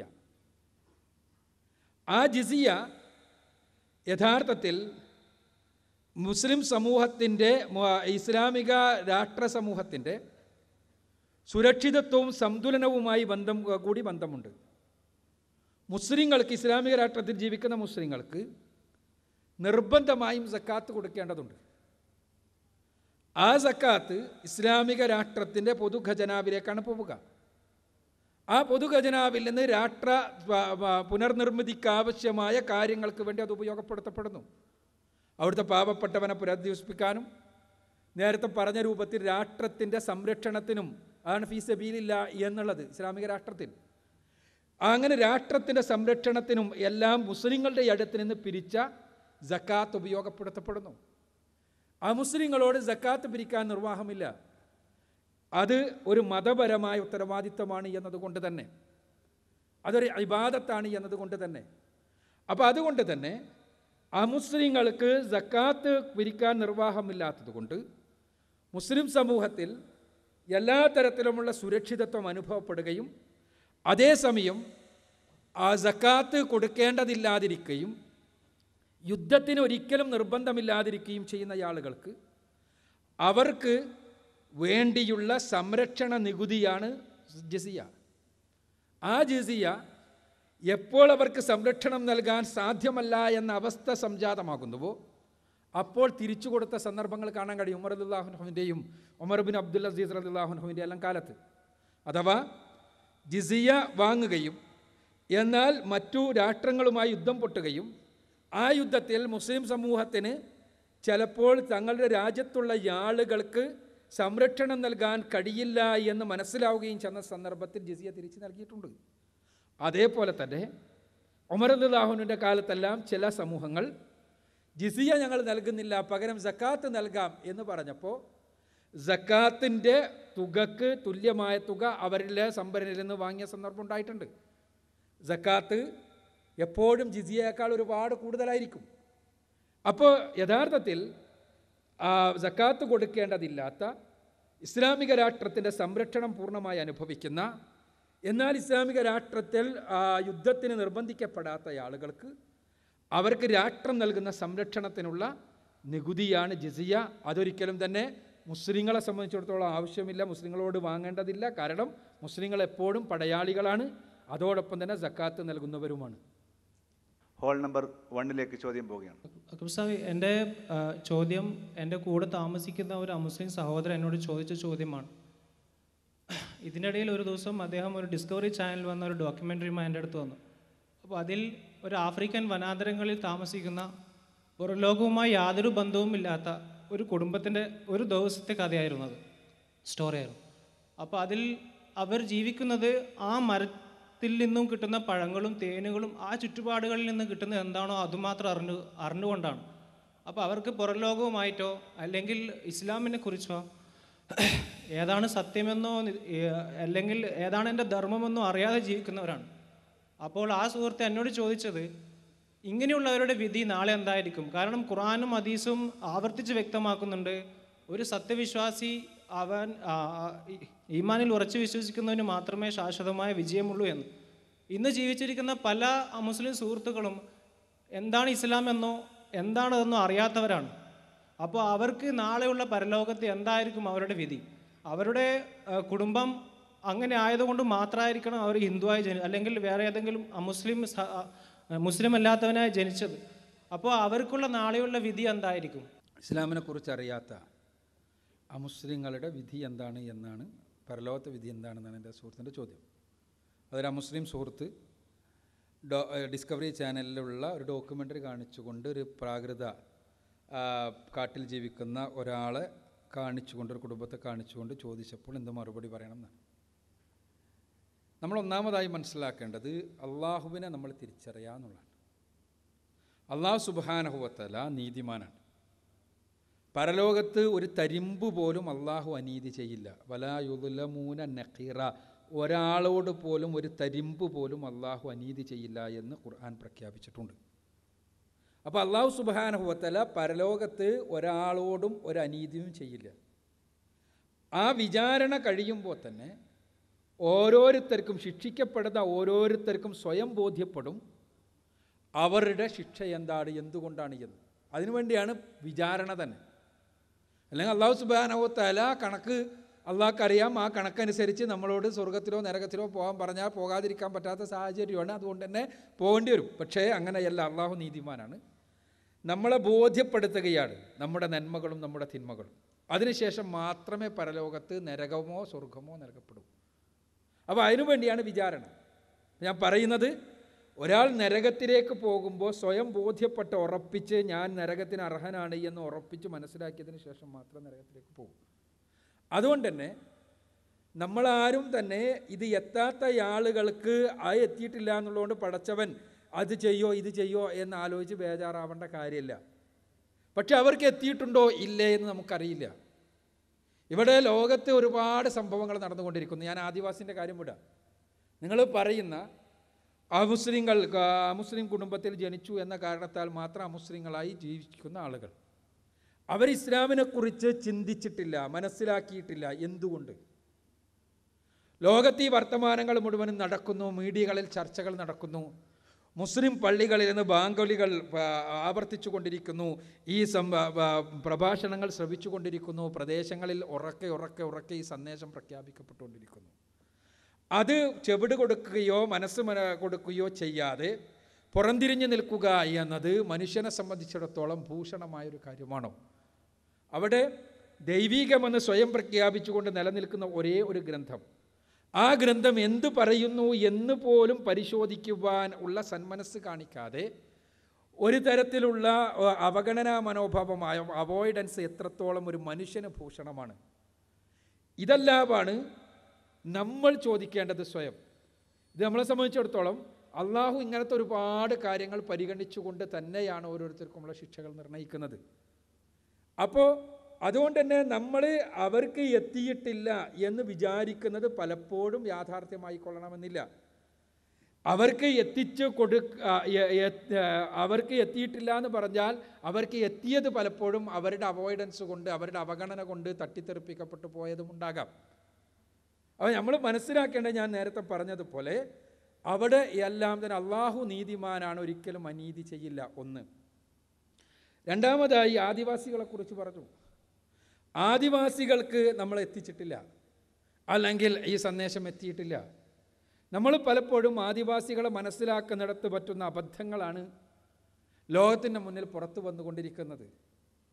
ആദിവാസി സമൂഹങ്ങൾ അവരുടെ ഡ്രസ് കോഡോ അവരുടെ നമ്മുടെ സംസ്കാരം എന്ന അർത്ഥത്തിൽ നമ്മൾ വെച്ച അളവുകോലുകൾ വെച്ചുകൊണ്ട് അവരെ പരിശോധിക്കുമ്പോൾ ആ പരിശോധനയിൽ അവർ മോശമാണ് എന്നോ പ്രാകൃതരാണ് എന്നോ എന്നെല്ലാം നമുക്ക് പറയാമെങ്കിലും അവരുടെ വിശ്വാസ കാര്യങ്ങൾ പലപ്പോഴും പരിശോധിക്കുമ്പോൾ നമ്മുടെ ആധുനിക മനുഷ്യൻ്റെ വിശ്വാസത്തേക്കാൾ പെർഫെക്റ്റാണ് എന്നാണ് മനസ്സിലാക്കാൻ കഴിയുക ചിലപ്പോഴെല്ലാം.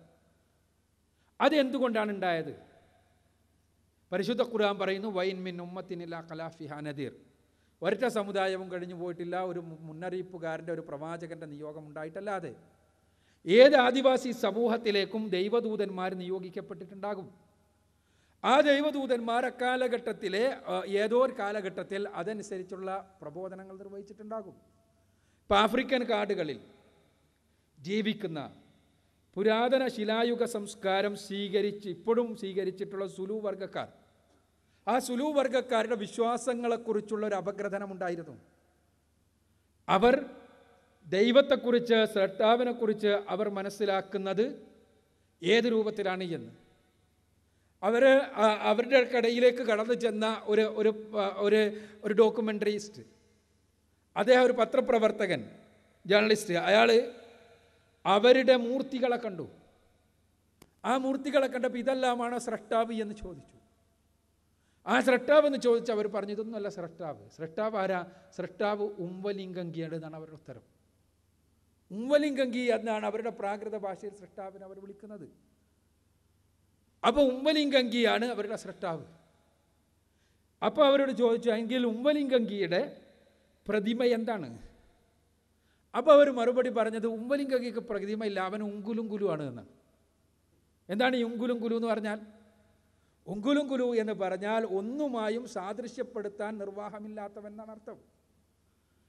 യാതൊരു വസ്തുവുമായും സാദൃശ്യപ്പെടുത്താൻ നിർവാഹമില്ലാത്ത അസ്തിത്വമുള്ളവൻ. വലം യക്കുൻ ലഹു കുഫുവൻ അഹദ്. യാതൊന്നുമായും സാദൃശ്യപ്പെടുത്താൻ, ഒന്നുമായും താരതമ്യം ചെയ്യാൻ കഴിയാത്ത അസ്തിത്വമുള്ളവനാണ് പടച്ചവൻ. ഈ ഒരു വിശ്വാസം ഈ ശിലായുഗ സംസ്കാരത്തിൽ ജീവിക്കുന്ന ആളുകൾക്ക് ഉണ്ടാകണമെങ്കിൽ തീർച്ചയായും അവരിലേക്ക് ദൈവദൂതന്മാർ കടന്നു വന്നിട്ടുണ്ടാകണം. പിന്നീട് കടന്നു വന്ന മൂർത്തി വിശ്വാസമെല്ലാം അതിൻ്റെ മുകളിൽ നിൽക്കുമ്പോഴും ഈ വിശ്വാസപരമായ അടിത്തറ അവർക്കുണ്ട്. ആസ്ട്രേലിയൻ കിരാതവർഗങ്ങൾ അവരെ ദൈവസങ്കല്പം പരിശോധിച്ച് അവർ ദൈവത്തെ വിളിക്കുന്നത് അട്നാട്ടു എന്നാണ്. അട്നാട്ടു എന്ന് പറഞ്ഞാൽ ശരിക്കും അവരുടെ പ്രാകൃത ഭാഷയിൽ ഈ ദഹനവ്യൂഹമില്ലാത്തവൻ എന്നാണ് അർത്ഥം. ഭക്ഷണം ആവശ്യമില്ലാത്തവൻ. ആധുനിക സമൂഹത്തിൽ പോലും ദൈവം പാല് കുടിക്കോ ഇല്ല എന്നുള്ളതാണ് നമ്മുടെ വലിയ ചർച്ചാ വിഷയം. നമ്മുടെ മീഡിയകളെല്ലാം ആഘോഷിച്ചു കൊണ്ടിരിക്കുന്ന സംഗതികളിൽപ്പെട്ട ഒന്നാണത്. നമ്മൾ വലിയ പുരോഗമിച്ച ആളുകൾ IAS-ഉം IFS-ഉം എല്ലാമുള്ള ആളുകളായിരുന്നു അതിൻ്റെ എല്ലാം പിന്നിലോടിയിരുന്നത്. അപ്പം അങ്ങനത്തെ ദൈവസങ്കല്പം നിലനിൽക്കുന്ന ആധുനിക സമൂഹത്തിന് മുന്നിൽ അട്നാട്ടുവെ പരിചയപ്പെടുത്തുന്ന ആസ്ട്രേലിയൻ കിരാതവർഗങ്ങളുടെ വിശ്വാസമാണ് കുറേ കൂടി ഉത്തമം തോന്നുന്നു ഞാൻ പറയുന്നത്. അപ്പോൾ അവർക്കും ദിവ്യബോധനം ഉണ്ടായിട്ടുണ്ട് ഏതോ തലമുറകളിൽ. അതനുസരിച്ച് അവർ പോകുന്നുണ്ടോ? അതിൻ്റെ സന്ദേശം അവർക്ക് കിട്ടിയിട്ടുണ്ട്. ഇതെല്ലാം കൃത്യമായിട്ട് പടച്ചോൻക്കാണ് അറിയാം. അറിയുന്ന പടച്ചോൻ്റേതാണ് വിചാരണ. അതുകൊണ്ട് തന്നെ നമ്മൾ അവർക്കെതിരെ ഏതെങ്കിലും അനീതി ഉണ്ടാവുമെന്ന് പേടിക്കേണ്ട ആവശ്യമില്ല. പക്ഷേ ഈ അമുസ്ലിം സുഹൃത്ത് നിങ്ങളോട് ചോദിക്കുമ്പോഴും നമ്മൾ ആദിവാസികളെക്കുറിച്ച് സങ്കടപ്പെടുമ്പോഴും നമ്മൾക്ക് ചുറ്റുമുള്ള അമുസ്ലിം സുഹൃത്തുക്കൾക്ക് ഇത് എത്തിയിട്ടില്ലല്ലോ എന്ന് ബേജാറാകുമ്പോഴുമെല്ലാം നമ്മളിങ്ങനെ ഒരു വിരലിങ്ങനെ ചൂണ്ടാണ്. ചൂണ്ടുമ്പോൾ 3 വിരൽ നമ്മളെ നേരെ ചൂണ്ടുന്നുണ്ടെന്ന് നമ്മൾ മനസ്സിലാക്കണം. കാരണം ഇത് എത്തിക്കേണ്ട പണി നമ്മളെയാണ് ഏൽപ്പിച്ച് പഠിച്ചവൻ. അവർക്ക് അനീതി ഉണ്ടാവില്ല, നമുക്ക് ഉറപ്പാണ്. അള്ളാഹ് അവരോടൊന്നും അനീതി ചെയ്യൂല. പക്ഷേ നമുക്ക് യാതൊരു അധ്വാനവും ഇല്ലാതെ ഈ ആദർശം തന്നു. ഈ ആദർശം സ്വീകരിക്കുക വഴി ഒരു പ്രയാസവും നേരിടേണ്ടി വന്ന ആളുകളല്ല എൻ്റെ ചുറ്റും ഇരിക്കുന്ന ആളുകളിൽ ബഹുഭൂരിപക്ഷവും. എന്നാൽ അതോടൊപ്പം അള്ളാഹു നമ്മളെ ഏൽപ്പിച്ചു എന്താ ഈ സന്ദേശം മറ്റുള്ളവർക്ക് എത്തിച്ചു കൊടുക്കാൻ. പക്ഷേ വമൻ അഹ്സനു ഖൗലൻ മിമ്മൻ ദഅ ഇലല്ലാഹ്, അള്ളാഹുവിലേക്ക് ക്ഷണിക്കുന്നവനേക്കാൾ നല്ല വാക്ക് പറയുന്നവൻ ആരാണുള്ളത്? ദഉ ഇലാ സബീലി റബ്ബിക ബിൽ ഹിക്മതി വൽ മൗഇദത്തിൽ ഹസന വജാദിൽഹും ബില്ലത്തി ഹിയ അഹ്സൻ. നിങ്ങൾ യുക്തിദീക്ഷയോടുകൂടി ഹിക്മത്തോടുകൂടി സതുപദേശത്തോടെ നല്ല രീതിയിലുള്ള സംവാദങ്ങൾ വഴി ആളുകളെ അള്ളാഹുവിൻ്റെ മാർഗത്തിലേക്ക് ക്ഷണിച്ചു കൊള്ളുക. ഇതെല്ലാം പടച്ചവൻ്റെ കൽപ്പനയാണ്. ഇത് നമ്മളെ ഏൽപ്പിക്കുകയും നമ്മളോട് ഇത് എത്തിക്കാൻ പറയുകയും ചെയ്തു. പക്ഷേ നമ്മളത് ചെയ്യണില്ലെങ്കിൽ തീർച്ചയായും നമ്മൾക്ക് നേരെയും അള്ളാഹുവിൻ്റെ നീതി നടപ്പാക്കപ്പെടും എന്ന് നമുക്ക് ബോധ്യമുണ്ടാകുക. നമ്മൾ ബേജാറാകേണ്ടത് അവിടെയാണ് ഇത്തരം പ്രോഗ്രാമുകൾ പ്രസക്തമാകുന്നത്. നമ്മുടെ സുഹൃത്തുക്കളെയും സഹോദരങ്ങളെയും എല്ലാം ഇത്തരം ആളുകളെയെല്ലാം അങ്ങനത്തെ പരിപാടികളിൽ പങ്കെടുപ്പിച്ചു. ഇതേപോലെയുള്ള പരിപാടികളുടെ CD-കളും പുസ്തകങ്ങളും മറ്റ് ചർച്ചകളിലുമെല്ലാം പങ്കെടുപ്പിച്ചുമെല്ലാം ഈ സന്ദേശം എത്തിക്കുവാൻ നമ്മൾ പരിശ്രമിക്കുകയാണ് വേണ്ടത് എന്ന് മനസ്സിലാക്കുക. അസ്സലാമു അലൈക്കും വറഹ്മത്തുള്ളാഹി. എൻ്റെ പേര് ജാഫർ. ഞാൻ നേരത്തെ ഒരാൾ ചോദിച്ച ചോദ്യത്തിൻ്റെ പറയപ്പെടാതെ പോയ ഭാഗം ചോദിക്കാനാണ് ആഗ്രഹിക്കുന്നത്. അതായത് സൗദി അറേബ്യയിലൊരു വിഷയം ചോദിച്ചിരുന്നു. ഇത് ഇസ്ലാമിക രാഷ്ട്രത്തിൽ പ്രവാചകൻ്റെയോ അല്ലെങ്കിൽ സഹാബിമാരുടെ കാലഘട്ടത്തിൽ ഇസ്ലാമിക രാഷ്ട്രത്തിൽ മറ്റ് മതസ്ഥർക്ക് അവരുടെ ആശയം പ്രചരിപ്പിക്കാനോ പറയാനോ ഉള്ള അവസരം ഉണ്ടായിരുന്നോ? അങ്ങനെ വല്ല ചരിത്ര രേഖകൾ ഉണ്ടായിരുന്നോ എന്നാണ് എനിക്ക് ചോദിക്കാനുള്ളത്. റസൂലുള്ളാഹി സ്വല്ലല്ലാഹു അലൈഹി വസല്ലമയുടെ കാലത്ത് ഇസ്ലാമിക രാഷ്ട്രത്തിനകത്ത് മറ്റ് മതവിശ്വാസികൾ അവരുടെ മതപ്രബോധനം നിർവഹിച്ചതായി ഉള്ള രേഖകളുണ്ടോ എന്നാണ് ചോദ്യം. യഥാർത്ഥത്തിൽ ഇസ്ലാമിക രാഷ്ട്രത്തിനകത്ത് മറ്റ് മതവിശ്വാസികൾ റസൂലുള്ളാഹി സ്വല്ലല്ലാഹു അലൈഹി വസല്ലമയുടെ കാലഘട്ടത്തിൽ മതപ്രബോധനം നിർവഹിച്ചതായി രേഖകളൊന്നുമുള്ളതായി എൻ്റെ ശ്രദ്ധയിൽപ്പെട്ടിട്ടില്ല. റസൂലുള്ളാഹി സ്വല്ലല്ലാഹു അലൈഹി വസല്ലമയുടെ കാലത്തുണ്ടായിരുന്ന മതവിശ്വാസികൾ, റസൂലുള്ളാഹിൻ്റെ മദീന നാട്ടിലുണ്ടായിരുന്ന മതവിശ്വാസികൾ, ഒന്ന് മക്കാ മുശ്രിക്കുകളായിരുന്നു, മറ്റൊന്ന് മുസ്ലിങ്ങളായിരുന്നു, മറ്റൊന്ന് ജൂതന്മാരായിരുന്നു. ഇവരിൽ മക്കാ മുശ്രിക്കുകൾ, ജൂതന്മാർ, ഇവർ രണ്ടു കൂട്ടരും മതപ്രബോധനം എന്നതൊരു ഏർപ്പാടായി കൊണ്ട് നടക്കാത്ത ആളുകളായിരുന്നു. ഇപ്പോഴും ജൂതന്മാർ മതപ്രബോധനം ഇല്ലാത്തൊരു വിഭാഗമാണ്. മതപ്രബോധനവും മതപരിവർത്തനവും അവർക്ക് കാര്യമായിട്ടില്ല. അവർക്ക് അവരുടെ മതക്കാരെ മര്യാദയ്ക്ക് കൊണ്ടു നടക്കാന്നല്ലാതെ ഇസ്രായേൽ തറവാട്ടിന് വേണ്ടി റിസർവ് ചെയ്യപ്പെട്ടതാണ് സ്വർഗ്ഗലോകം എന്ന് വിശ്വസിക്കുന്ന ആളുകളാണ് ജൂതന്മാർ. ഇസ്രായേലല്ലാത്ത ആളുകൾക്ക് സ്വർഗ്ഗലോകം ഇല്ല എന്ന് വിശ്വസിക്കുന്ന ആളുകളാണ്. അപ്പോൾ അത്തരം ആളുകളെ സംബന്ധിച്ചിടത്തോളം അവർക്ക് അവരുടെ മതത്തിലേക്ക് ഒരാളെ ക്ഷണിച്ചുണ്ടാക്കുക എന്നുള്ളത് അനാവശ്യമാണ്, അല്ലെങ്കിൽ അത്തരം ഒരു ഏർപ്പാടില്ല. അതേപോലെ മക്കാ മുശ്രിക്കുകളെ സംബന്ധിച്ചിടത്തോളം മക്കാ മുശ്രിക്കുകൾ ഒരു സംഘടിത മതമായിരുന്നില്ലല്ലോ. ഏതായിരുന്നാലും ചോദ്യത്തിന് ഉത്തരം ഇതാണ്. റസൂലുള്ളാഹി സ്വല്ലല്ലാഹു അലൈഹി വസല്ലമയുടെ കാലത്ത് അങ്ങനെ ഒരു മതപ്രബോധനം നടന്നതായി രേഖകൾ എന്തെങ്കിലും ഉള്ളതായി ശ്രദ്ധയിൽപ്പെട്ടിട്ടില്ല. ഇവിടെ നമ്മുടെ സമയം അവസാനിക്കുന്നു. ഈ സന്ദർഭത്തിൽ ഉപസംഹരിക്കുമ്പോൾ നേരത്തെ ചോദ്യത്തിൻ്റെ ഉത്തരത്തിന് ഒന്ന് അടിവരയിടണമെന്നാണ് ഞാൻ ആഗ്രഹിക്കുന്നത്. മറ്റൊന്നുമല്ല, നമ്മുടെ ഈ സന്ദേശമെത്താത്ത ഒരുപാട് സുഹൃത്തുക്കൾ, സഹോദരങ്ങളുണ്ട് നമ്മുടെ ചുറ്റുപാടും. അവർ പരലോകത്തിൽ എന്താകുമെന്ന് ആലോചിച്ച് ബേജാറാകുന്നതിന് പകരം അവർക്ക് എത്തിച്ചു കൊടുത്തിട്ടില്ലെങ്കിൽ നമ്മുടെ അവസ്ഥ എന്താകും എന്നാലോചിച്ച് സ്വയം ബേജാറാകാൻ നമ്മൾ സന്നദ്ധമാക്കണം. അങ്ങനെ ബേജാറായതിൻ്റെ ഫലമാണ് UAE ഇന്ത്യൻ ഇസ്ലാഹി സെൻറ്റർ ഹോളി ഖുർആൻ അവാർഡ് കമ്മിറ്റിയുടെ നേതൃത്വത്തിലെല്ലാം ഇതേപോലെയുള്ള പരിപാടികളും മറ്റ് പ്രബോധക പരിപാടികളുമെല്ലാം സംഘടിപ്പിക്കുന്നത്. ഇതേപോലെ പ്രബോധന പ്രവർത്തനങ്ങൾ കേരളത്തിലും മറ്റ് സ്ഥലങ്ങളിലുമെല്ലാം ഈ ഒരു ലക്ഷ്യത്തോടു കൂടിയാണ് നമ്മൾ സംഘടിപ്പിക്കുന്നത്. മരണാനന്തര ജീവിതത്തിൽ നമ്മൾ ഉയർത്തെഴുന്നേൽപ്പിക്കപ്പെട്ട അള്ളാഹുവിൻ്റെ കോടതിയിൽ ഹാജരാക്കപ്പെടുമ്പോൾ ഈ സന്ദേശം എത്തിക്കുന്നതിന് വേണ്ടി നിങ്ങളെന്ത് പ്രവർത്തിച്ചിട്ടുണ്ട് എന്ന ചോദ്യത്തിന് ആത്മാർത്ഥമായി ഞങ്ങളെക്കൊണ്ട് കഴിയുന്നത് ഞങ്ങൾ ചെയ്തിട്ടുണ്ട് നാഥ എന്ന് പറയാൻ നമുക്ക് സാധിക്കണം. അതിന് നമ്മൾ പരമാവധി പരിശ്രമിക്കേണ്ടതുണ്ട്. കേരളത്തിൽ അതിനുവേണ്ടിയുള്ള കൂട്ടായ്മയാണ് നിച്ച് ഓഫ് ട്രൂത്ത്. മുസ്ലിങ്ങൾക്കിടയിൽ ഈ കാര്യം എത്തിക്കുന്നതിന് വേണ്ടി അതിനുവേണ്ടിയുള്ള കൂട്ടായ്മയാണ് Niche of Truth. Niche of ട്രൂത്തുമായി ബന്ധപ്പെട്ടുകൊണ്ടുള്ള പ്രവർത്തനങ്ങൾ നിങ്ങൾക്കറിയാവുന്നതാണ്, ഞാൻ വിശദീകരിക്കേണ്ടതില്ല. നിച്ച് ഓഫ് ട്രൂത്തിൻ്റെ സ്നേഹസംവാദം മാസികയുണ്ട്, അതിൻ്റെ വെബ്സൈറ്റുകളുണ്ട്. റസൂലുള്ളാഹി സ്വല്ലല്ലാഹു അലൈഹി വസല്ലമയെ പരിചയപ്പെടുത്തുന്നതിന് വേണ്ടി മാത്രമായി www.muhammadnabi.info എന്ന വെബ്സൈറ്റുണ്ട്. ആ വെബ്സൈറ്റിലൂടെ ഇപ്പോൾ ഈ പ്രോഗ്രാം ലൈവായി സംപ്രേഷണം ചെയ്യപ്പെട്ടുകൊണ്ടിരിക്കുകയും ലോകത്തിൻ്റെ വ്യത്യസ്തങ്ങളായ ഭാഗങ്ങളിൽ നമ്മുടെ സുഹൃത്തുക്കൾ, സഹോദരങ്ങൾ കേട്ടുകൊണ്ടിരിക്കുകയും ചെയ്യുന്നുണ്ട്. അപ്പോൾ ഇതേപോലെ ഉള്ള പരിപാടികൾ നമ്മൾ ഇനിയും ആ വെബ്സൈറ്റിലുണ്ടാകും. ആ വെബ്സൈറ്റ് നിങ്ങൾക്ക് സന്ദർശിക്കാം. മറ്റ് മുസ്ലിം സുഹൃത്തുക്കൾക്ക് ഇത് കേൾപ്പിച്ചു കൊടുക്കാം, കാണിച്ചു കൊടുക്കാം. അതേപോലെ തന്നെ ഇതിൻ്റെ പ്രവർത്തനങ്ങളുമായി നിങ്ങൾ ബന്ധപ്പെടാം. ഇവിടെ UAE ഇന്ത്യൻ ഇസ്ലാഹി സെൻ്ററാണ് ഈ പ്രവർത്തനങ്ങളെ കോർഡിനേറ്റ് ചെയ്യുന്നത്. നമ്മളെല്ലാവരും വളരെ ആത്മാർത്ഥമായി ഈ ആദർശ പ്രബോധന പ്രവർത്തനങ്ങളിൽ പങ്കാളികളാവുക. ഈ റമദാനിൻ്റെ ദിവസങ്ങളിൽ നമ്മൾ ഈ റസൂലുള്ളാഹി സ്വല്ലല്ലാഹു അലൈഹി വസല്ലമയെ പഠിക്കുകയും ഈ റസൂലുള്ളാഹി സ്വല്ലല്ലാഹു അലൈഹി വസല്ലം പഠിപ്പിച്ച സമാധാന സന്ദേശം ലോകത്തിന് കൈമാറാൻ നമ്മളെക്കൊണ്ട് പരമാവധി ചെയ്യാവുന്നത് ചെയ്യുകയും ചെയ്യണം. അതിനു വേണ്ടിയുള്ള പ്രതിജ്ഞയെടുക്കണം. അതിന് സർവശക്തൻ അനുഗ്രഹിക്കുമാറാകട്ടെ. സർവശക്തനായ തമ്പുരാനെ, ഞങ്ങൾക്ക് ഇവിടെ കൂടിയിരുന്നത് പോലെ നാളെ നിൻ്റെ അനുഗ്രഹങ്ങളുടെ ഭവനമായ സ്വർഗ്ഗലോകത്തിൽ സന്തോഷത്തോടെ സ്നേഹത്തോടെ കൂടിയിരിക്കുവാൻ ഞങ്ങളെ നീ അനുഗ്രഹിക്കണമേ തമ്പുരാനെ. സർവ്വലോകരക്ഷിതാവായ അർ-റഹ്മാനും റഹീമുമായ അള്ളാഹുവേ, ഞങ്ങളുടെ പാപങ്ങളെല്ലാം നീ പുറത്തു